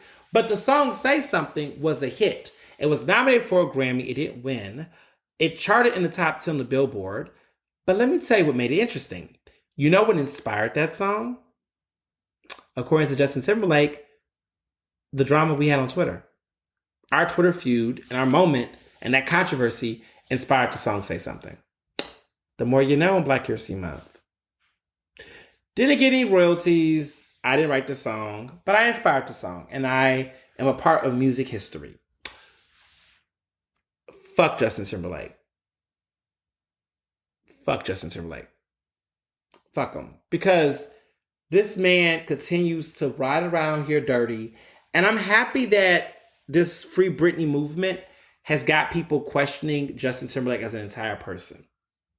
I'm happy that people are challenging him. People are being yo, we gave you too many passes to the cookout. We gave you too many invitations, yo. You done got too comfortable. You feeling yourself, brother. You need to calm down. Yeah, I like that. But he really do need to calm down. He's done a lot. He's gotten away with a lot. And I mean, this dude was disrespecting Prince. Okay? That song Give It To Me with Nelly Furtado and not Timberland. Oh my goodness. I see him. I see his face. But he always works with Missy Elliott. Timberland. Yeah, Timberland. Yeah, Timberland. Yeah, Timberland. So yeah, Timberland. Yeah, so Timberland had a song called Give It To Me, which had Nelly Furtado. Remember her? She used to be a hit. And Justin Timberlake. And Justin Timberlake threw shade at Prince because there was a conversation about bringing sexy back, and it just became a whole shit show. And I'm like, why are you talking about, you didn't see him on the charts? How dare you disrespect Prince? So yeah, Justin Timberlake had an issue disrespecting artists. And, I mean, including Michael Jackson. I mean, he disrespected Michael Jackson's sister, for crying out loud. But his whole album Justified apparently was a bunch of rejects from Michael Jackson's album Invincible. Did y'all know that? That's why a lot of them songs sound like songs Michael Jackson was singing. He was basically swagger jacking Michael Jackson. Rock Your Body could have easily been a Michael Jackson song. My Love could have been a Michael Jackson song. All them songs are Michael Jackson B-sides, most of those songs. Justin Timberlake literally swagger jacks black artists. And then tries to do the whole, I'm from Memphis, Tennessee, B.B. King. Okay, if you know these black artists and you know their culture, why can't you respect them at peace? But you don't. And the funny thing is, dude, look how you came in the fucking industry. You didn't come in the industry like that. You came in the industry an old polished white boy who had that ugly stringy ass hair that you lost when you went bald for all the lies you told and the stress. And you basically reinvented yourself because you were trying to be what was current. Because you saw Usher, okay? Because let's be real, he saw Usher and he saw an industry where he can carve out the swag and the energy of those black male artists like Usher and like others. So he jumped into that mix and came into that foray. And because they love this thing called Blue-Eyed Soul, black people especially and white people love a white artist that sings quote unquote like a black artist. And I mean, what does it mean to sing and talk black? It means to copy inflections, harmonizations that was originally created by black artists. A person who does this in music is Ariana Grande. Ariana Grande literally sounds like Victoria Monet. And if you don't know who Victoria Monet is, that's basically Ariana Grande's archetype. She's basically who Ariana Grande wants to sound like. Like she wants to have this black, kick it, chill mood. She's not a known star, but I think that's because of racism. Because Victoria Monet has the talent. Now Ariana Grande has the vocals too, but the swag and the energy that Victoria has, that is what Ariana Grande wants. That's why Ariana Grande keeps tanning herself. She keeps fucking with the pigments in her music videos, and she keeps putting on that accent. Like, girl, you're not about that life. Like, what are you talking about? You're from Florida, and your name is really Ariana Grande, not Grande. Well, it's Grande, not Grande. That's like a joke, but she's playing up this racial ambiguity. Like she won't ever like to say she's a white girl because her skin tone. So people think that she's mixed. People think that she's like all these other ethnicities, but truth be told, she's just a white girl. And listen, there's nothing wrong with being that. I mean, if you're going to be doing the right things. But the fact that she continues to act like songs like Seven Rings and other songs like that isn't like basically her copying the trends of what other artists are doing right now. It's really hard to take her seriously. Like I can't take her seriously as an artist right now. I don't listen to her music as much. I used to love Ariana Grande's music. I used to love, her tenacity, her vocals, her drive. I used to love well, I don't know much about Drive, but I used to love just the energy that she used to bring and being more pop. Like I loved No Tears Left to Cry. I thought that was a really great song, especially what happened to her in Manchester. That incident was horrifying. I do like some of the songs off of Thank You Next. But when we start getting into this new album, Positions, I'm like, you're getting this is sounding like an R&B album, but you're definitely not R&B. And I'm not saying that white artists can't sing music like that, but when you don't know your privilege, okay, think about that real quick. When you don't know your privilege, that's when the problems come about, right? Like privilege.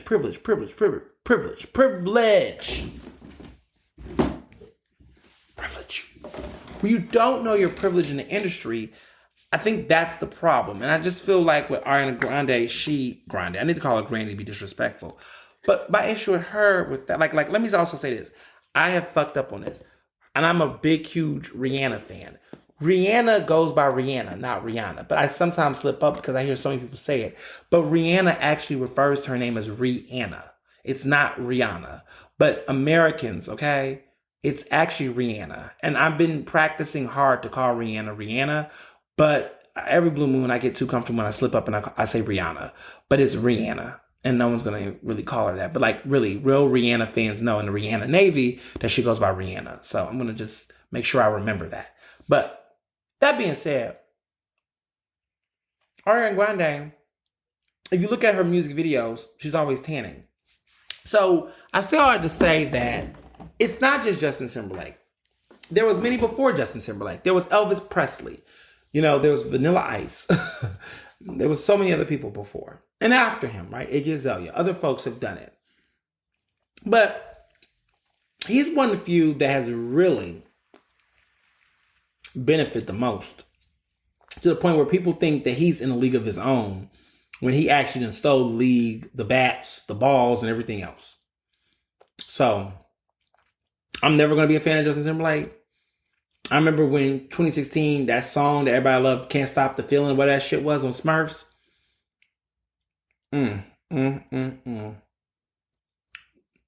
I used to remember hearing it on the radio and being like, turn that shit off. I just was not a fan. I really wasn't. No. So that's really that on that. Woo! So let's talk about this because it is on the table. You know how Philly people are. By the way, I am chewing on the loveliest things ever. They're Goli, world's first apple cider vinegar gummies. You probably seen them in there, that lovely, vibrant red bottle. And I'm chewing on them right now. And they're so good. Oh my goodness. I've been having them for a while now. Because I don't like to drink apple cider. People say you can dilute it in water, but like that's wasting water. Like I just want to get my doses in and then do my thing. And you can order them online.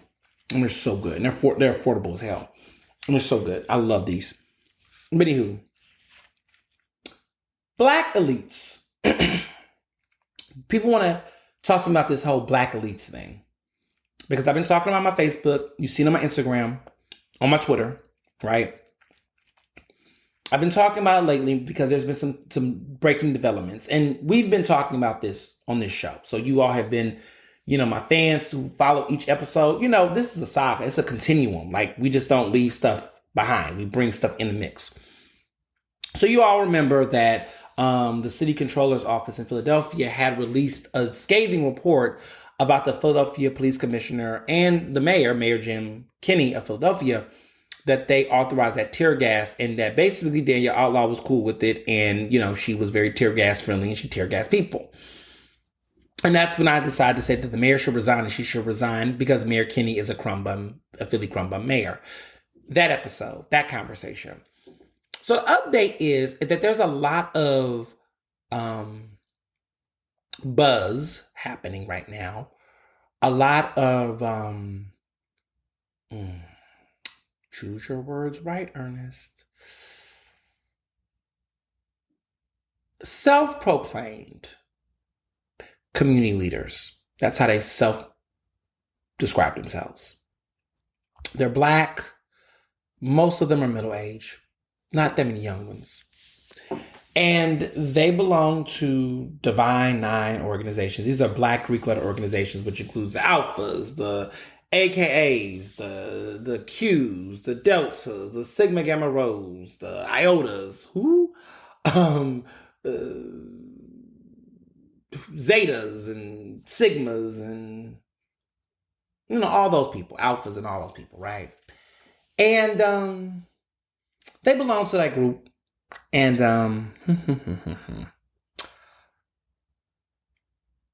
they are backing Danielle Outlaw right now.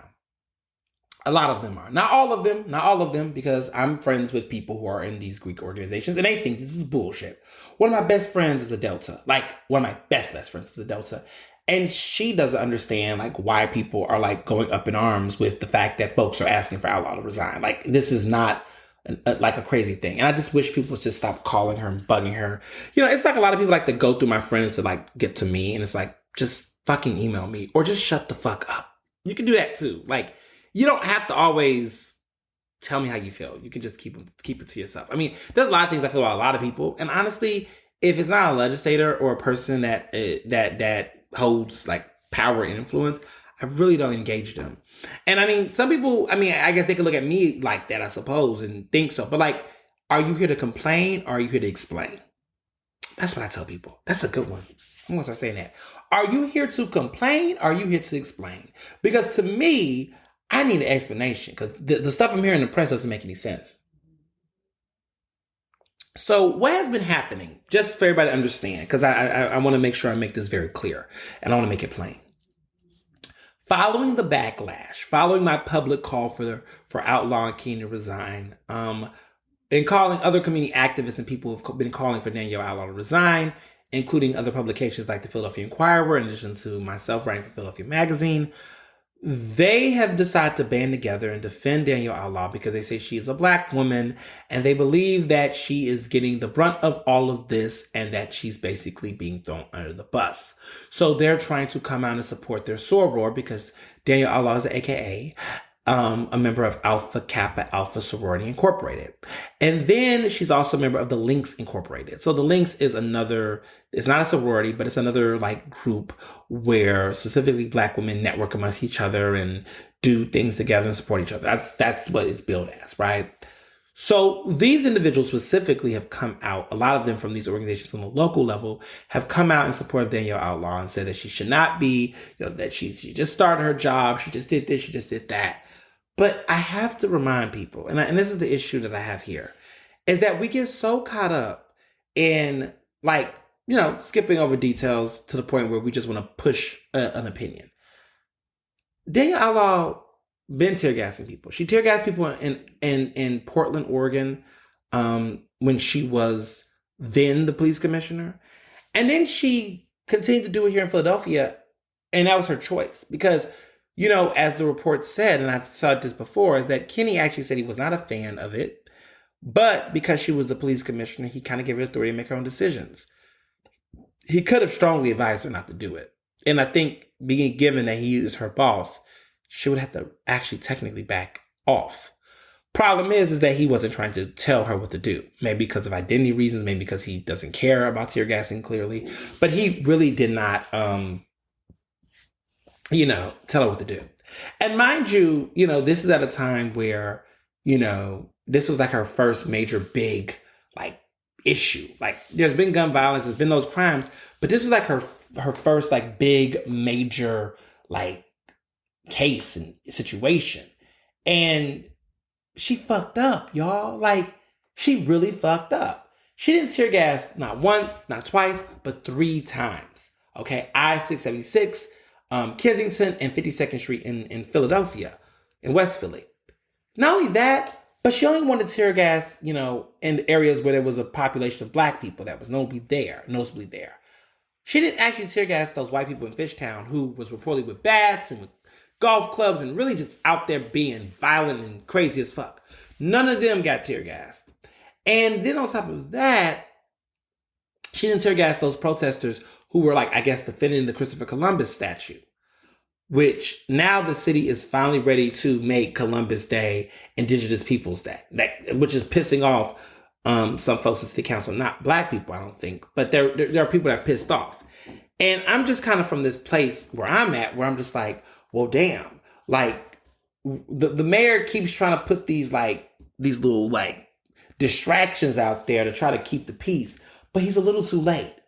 People been asking for, Columbus Day in Philadelphia not to be recognized. Now you're trying to do it because now people are on your ass about the Juneteenth situation.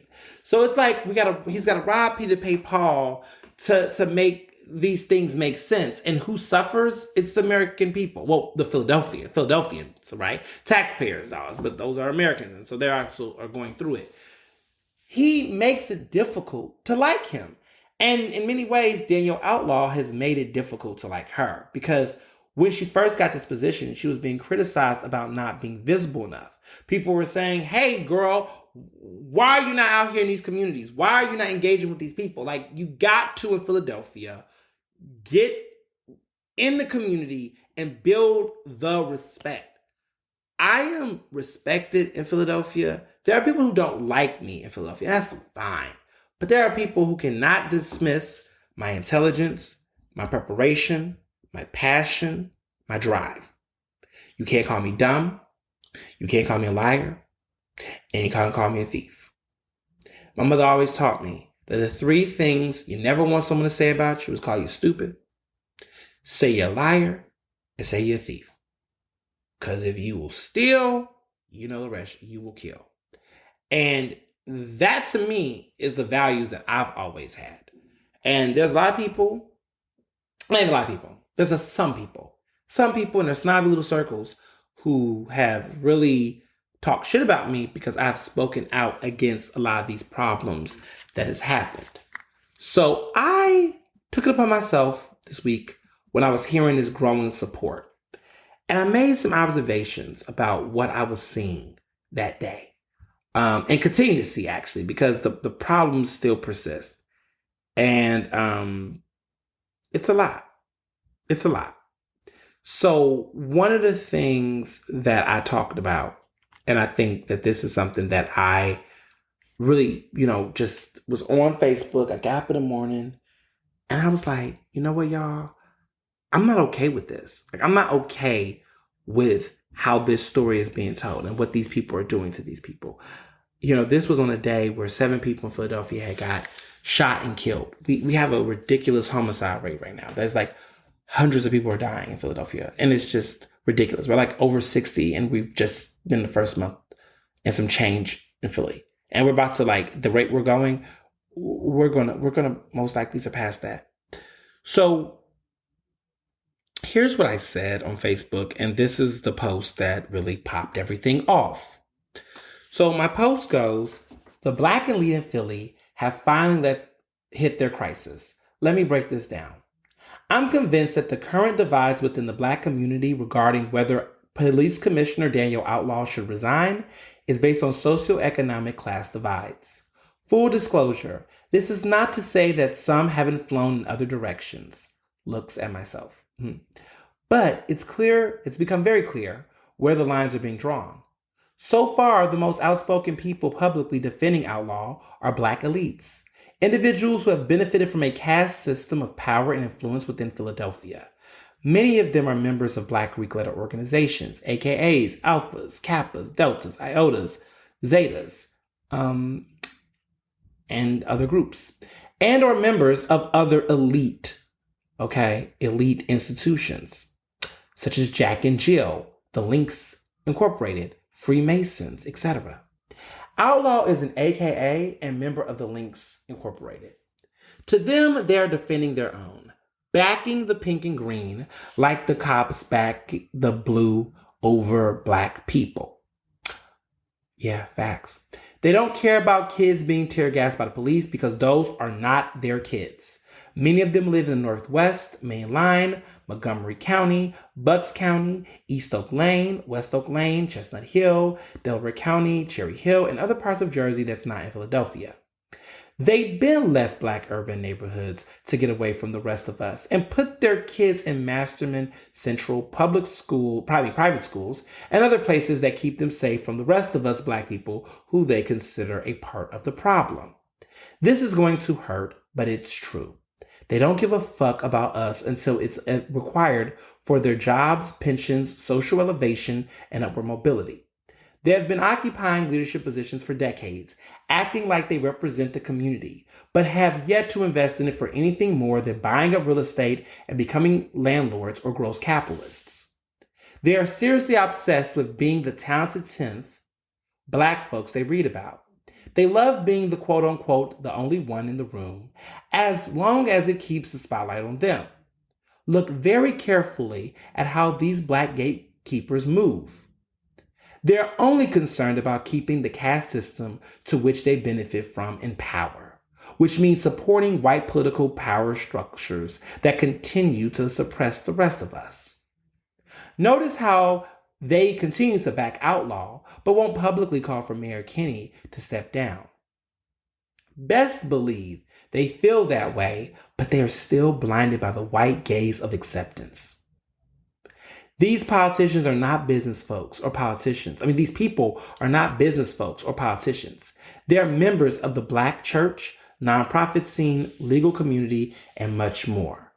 Don't be fooled by these folks, because they're not really our skin folk.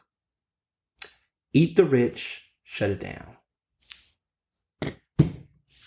Mic drop. So that was what I said on Facebook. Very passionate, very long. But I wanted to break it down. And it's funny because when you write a statement like that, people love to just fall into victimhood. They love to be a Justin Timberlake. And, as expected, because, some of these people are egomaniacs and narcissistic as fuck. They are so much in this mindset that when somebody says one thing about an institution they're part of, they feel like they're under attack. And rather than read the larger picture, they just only think about themselves and what was said about them, and they shut it down. But the reality is that what I'm talking about is something big, and it's a problem that precedes myself. It's been in research with W. Du Bois and Booker T. Washington, and all these legendary Black philosophers and thinkers and social critics and commentators and all these people. We've been having the conversation about Black elitism, and there's people who just don't, want to hear it. But here's what's funny to me about this conversation is that let's be clear. Let's be very crystal clear. There are people in our community in Philadelphia and across the Black community in general that want to be elite. They are elite. They're elitist, and they strive to have a lifestyle that they want to make them feel distinguished over other people. They like to have associations and affiliations and things that are what they believe to be of value and structure that supersedes that of other people. And it's one thing to be competitive, but it's another thing to literally be in proximity to other Black people, but at the same time, push for things that will give them an advancement individually on their work. And I see that all the time, that there is this obsession with titles and positions. And as I get older as a Black man, I began to see a lot of this peer pressure into trying to be in these groups. So there were some people that were trying to say something along the lines of, oh, he's only talking about the Divine Nine because he wanted to be one of us. Let me tell you something. And let me say this very, very clear. I'm for all Black people. I want Black people to win. But I don't want Black people to suppress or oppress other people to win. I have no interest in being a member of a Black Greek organization at this moment, especially a fraternity, because of the deep history of sexual harassment that's been turned under the bridge, homophobia, transphobia, and other things that are very problematic within the organization. We could talk about the concerns around hazing, the fact that there had to be moratoriums put on chapters across the country when they participated in this type of behavior. You all know it's been happening, right? And we see these things take place in our communities. And so it's like every time a Black person has something critical to say about the Divine Nine, right? Even the title Divine Nine is a suggestion that you're something more than someone else. You're a divinity, right? Like, words matter. I'm a wordsmith. And I think that when you see a lot of these people who say they're mad at someone for speaking about Greek life, well, where's the lie? Right? Where's the lie? Where's the lie? Because, people are really embellished in being in these positions where they can look over people, right? Like, let's be real here. Why would you get hazed? Why would you get paddled? Why would you pay high dues if there was not a distinction that you thought, like you paid to be into a club that's exclusive and you use it as a level of social capital? So let me be very clear about this elitism, right? In our Black community, like with this Black elitism, you all go above and beyond in cities where there's high poverty. In a city like Philadelphia, right? What does it look like to see a bunch of Black people flexing about how their kids are in better schools than the rest of Philadelphia's children? Or how they love to talk about social responsibility and all of this other stuff. But at the same time, they're advocating for kids in positions of power and leadership that are not their kids, that they will never put in the same school with their kids. And listen, parents and people like that can have every right to justify how they want to raise their kids. But understand that this behavior and the ways in which you are isolating your kids and segregating your kids from other Black kids based on socioeconomic status, you're perpetuating anti-Blackness, you're perpetuating problems that will continue to divide us.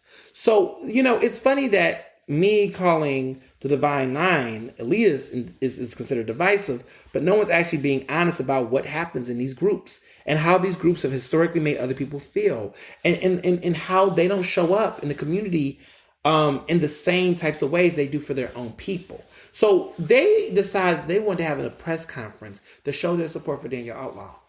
But where was the support for Walter Wallace's mother? Where was the sister circle for those victims who were tear gassed at those protests? It's very interesting that everything was like, oh, it's going to be about outlaw. We're not discussing that. It's going to be about this. Why are we making space for a woman who has yet to really fully, okay? They keep saying she apologized for the incident. But let's be clear.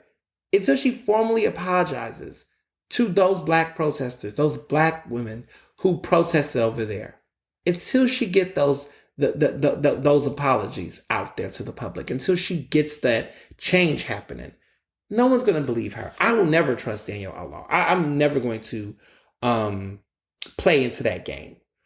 But the thing about it is that I have seen is identity politics. I've seen people use identity politics as a way to justify a lot of the stuff that's happening. So there's people out here who are like all about identity politics. Everything is about, this person is black and they're this, and so therefore they can't be this. No, that's not how any of this works. Okay? When you're looking at a person's racial identity, you're supposed to apply a critical race theory, right? And what I mean by that is that you factor a person's identity, but you're not supposed to project what their values are based on. And I think that's what we've seen, where people have taken people's identities and have used them in ways to manufacture the level of comfort that they have, and all of those things. You just, I just think one of the things that's been very frustrating is that there's been a lot of gaslighting, and the gaslighting is what makes me upset the most. The gaslighting in the sense that what I've seen in statements that's been written has been things like referring to the people protesting as outsiders, saying that outsiders are calling for Commissioner Outlaw to resign. No, they're not. Outsiders? There might be some outsiders, but people like, Shakira King, okay, a black queer woman who lives in Philadelphia, a Philadelphia native, who does a lot of activism work in these communities, she was tear gassed by Outlaw. She's calling for Outlaw's resignation. And I'm calling for Outlaw's resignation because I had several friends who were out there and who were victims of that. And yet there's people here in our community that are like, yeah, she made a mistake, let's move on. But do you live in Philadelphia? Because if you're asking a question like that, you can't be someone that really lived here. Because if you did,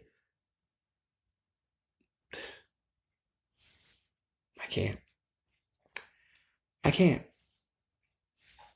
And I think what I've seen and what I consistently have seen, just in all aspects this week, has been this growing complicity, right? People can't say, you know what? I can't watch Super Bowl Sunday because Colin Kaepernick, okay, took a knee to speak out against police brutality, to keep reiterating the message that Black Lives Matter.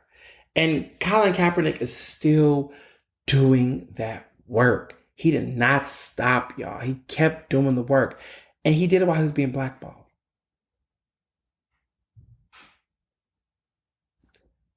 The fact that people, he's a Kappa, right? But the fact that people cannot be in solidarity with him, right? Or be in solidarity with other people who've had traumatic experience with the NFL, right? The women who have consistently, those reports keep coming out about domestic violence happening. What are we going to do to set a better example? Because if everybody is an enemy, if everybody is the problem, if everybody is all of these things, when are Black people as a collective is going to really grow? We can't, if we're going to keep creating all these separations, all these tiers. I'm an alpha, I'm an AKA, we're Divine Nine, we're Jack and Jill, we're Brule. Why do we do that to each other? Aren't you tired? It's hard enough to just be a Black Philadelphian, let alone creating these class distinctions. And there are people that look at me and say, well, what about you, Ernest? Are you an elitist? Okay, so let's break this down. I went to the University of Pennsylvania. It is an elite institution. I went on a full ride scholarship based on my own, experience.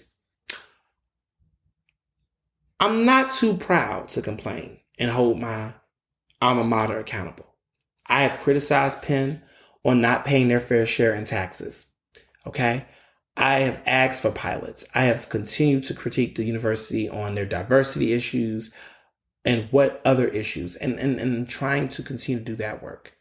And so I'm here to say that just because you went somewhere and you had a certain experience doesn't make you elitist. Here's what makes you an elitist, is your failure not to speak truth to power.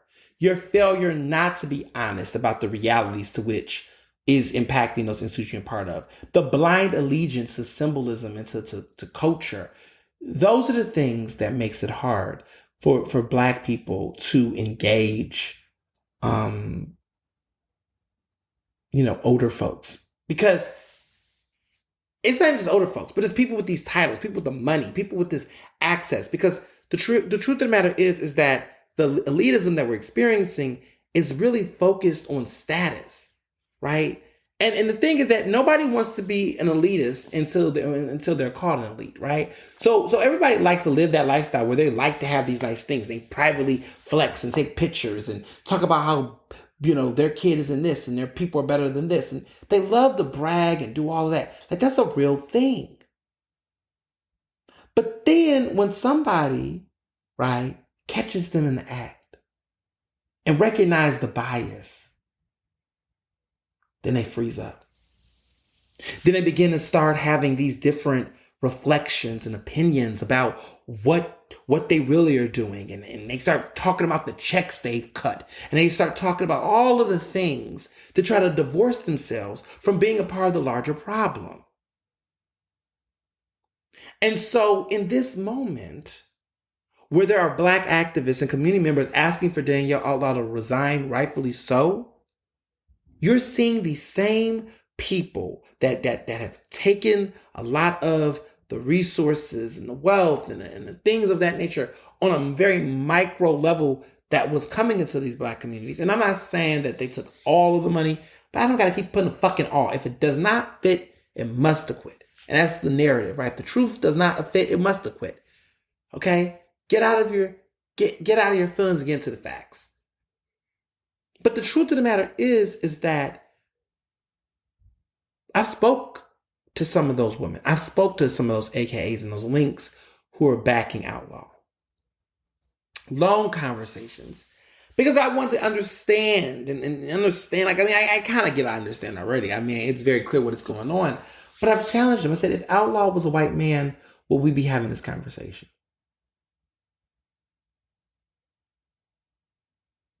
Yeah. Those are questions to ask. Those are the real questions of accountability to ask. Like, you can't just, skip that. You just can't just be like, oh. But see, this is something about identity politics, though, is that now identity politics are being used to protect the worst people. So now we cannot, call for Danielle Outlaw to resign because she's a Black woman. But she's a Black woman that also tear gas people. What kind of Black woman tear gases innocent Black people? What kind of Black woman in politics in Philadelphia thought it was okay to disperse that much tear gas in a peaceful protest?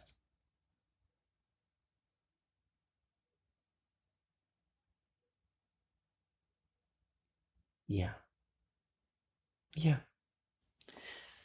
So where I'm at with this and everything that's happened is I'm taking a moment to reflect. And I've done that a lot because it's just hard when Black people are fighting each other about something that we should be uniting ourselves behind. But there's so many other factors, right? That white gaze, that access to capital that a lot of us don't have. We don't have the same outlets to capital. And I know the role that the police play in that. And I see it. I know about it. I've heard about it. There's a lot of people that want to maintain this lifestyle, this society. But what cost does it come if it's stifling your voice and your ability to take stands publicly and everything has to be, with stickers and phone calls and stuff. Like, get off of that. Get off of it. You've got to get to a point where you have to say enough. You have to get to a point where you have to look at us as individuals. And I'm not saying be colorblind, but what I'm saying is be critical. Think critically about race. Think critically about these things. Don't just automatically say 1 foot. I mean, there's people making bad comparisons. Say, well, if someone tried to take you out your job, Ernest, I'll stand by you. Let me be very clear with you. If I tear gassed Philadelphia Magazine, right, with the staff inside, you should ask me to get the fuck out of there immediately. Okay? You should call for my resignation. You shouldn't then say, well, because you're a black man, I'm going to support you. Because you're a black man that I look at too, and you're respectable, and you wear nice suits, and I like your profile picture on social media, and I like your smile and your podcast cover, I'm going to support you. Like, we can't do that. We can't perpetuate that kind of behavior. We can't.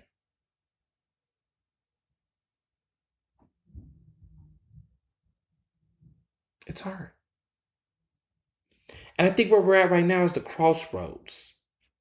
We're in the crossroads right now. We're in this phase where, in this moment, you have two choices.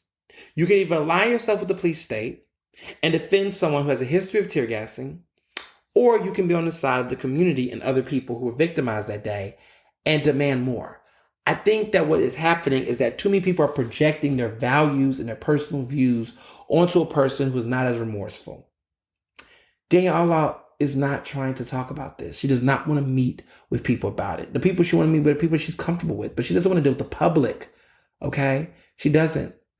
And, I fear as a journalist personally that because of the fact that she has been so isolated from the community, it's going to be hard for her to even consider coming back to the community, engaging the community, and restoring their trust. Like, trust is essential. Trust is important. You can't move in a society with someone that you don't trust. This whole idea of moving on, you can't move on. You can't move on. There has to be atonement. There has to be accountability. There has to be justice.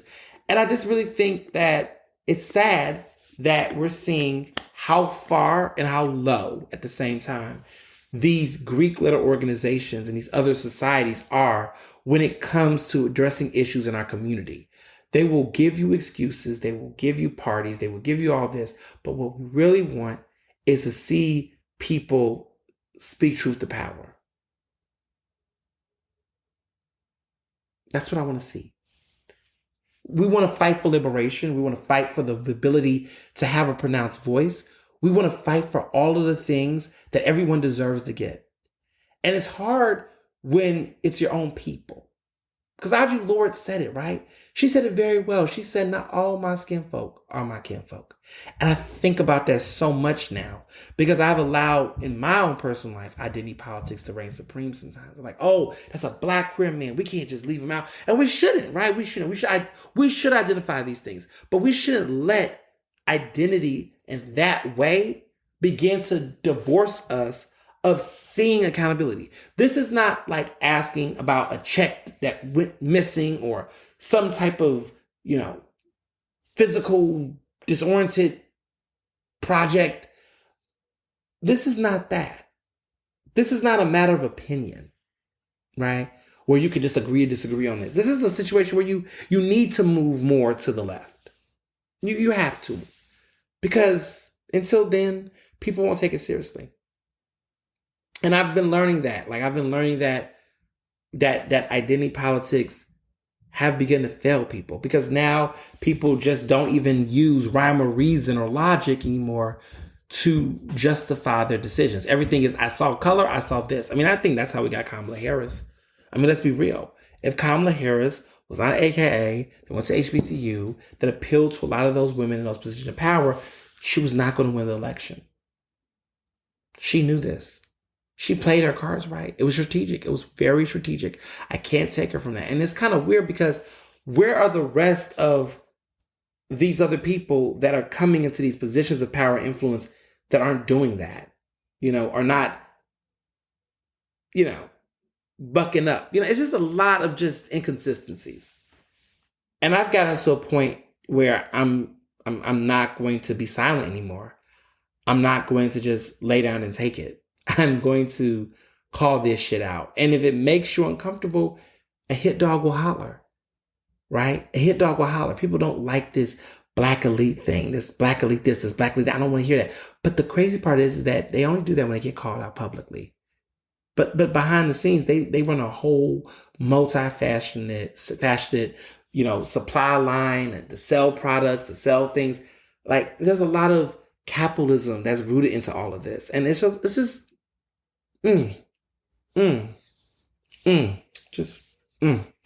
I could go on for days. I could really go on for days. But I just want to say, as a group, as a community, and I'm speaking to people who know me, who know all of the things that are going on. And people who are in a position, like every community, right? Because this is Black History Month, and we always talk about this unity and coming together. We cannot come together when we have complicity, right? Like, racial justice is a non-negotiable. Black lives have to matter whether they crossed a fraternity and sorority in the community or they didn't. Black Lives Matter has to matter whether you live on the main line or you live in the Southwest. Black Lives Matter has to matter whether you're straight or LGBTQ. All of these identities should not be used to gaslight people.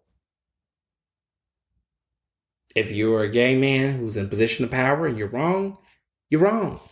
Lord knows I know. I've been criticized and I've criticized people. We're not divorced from it. I'm not divorced from it. I'm not.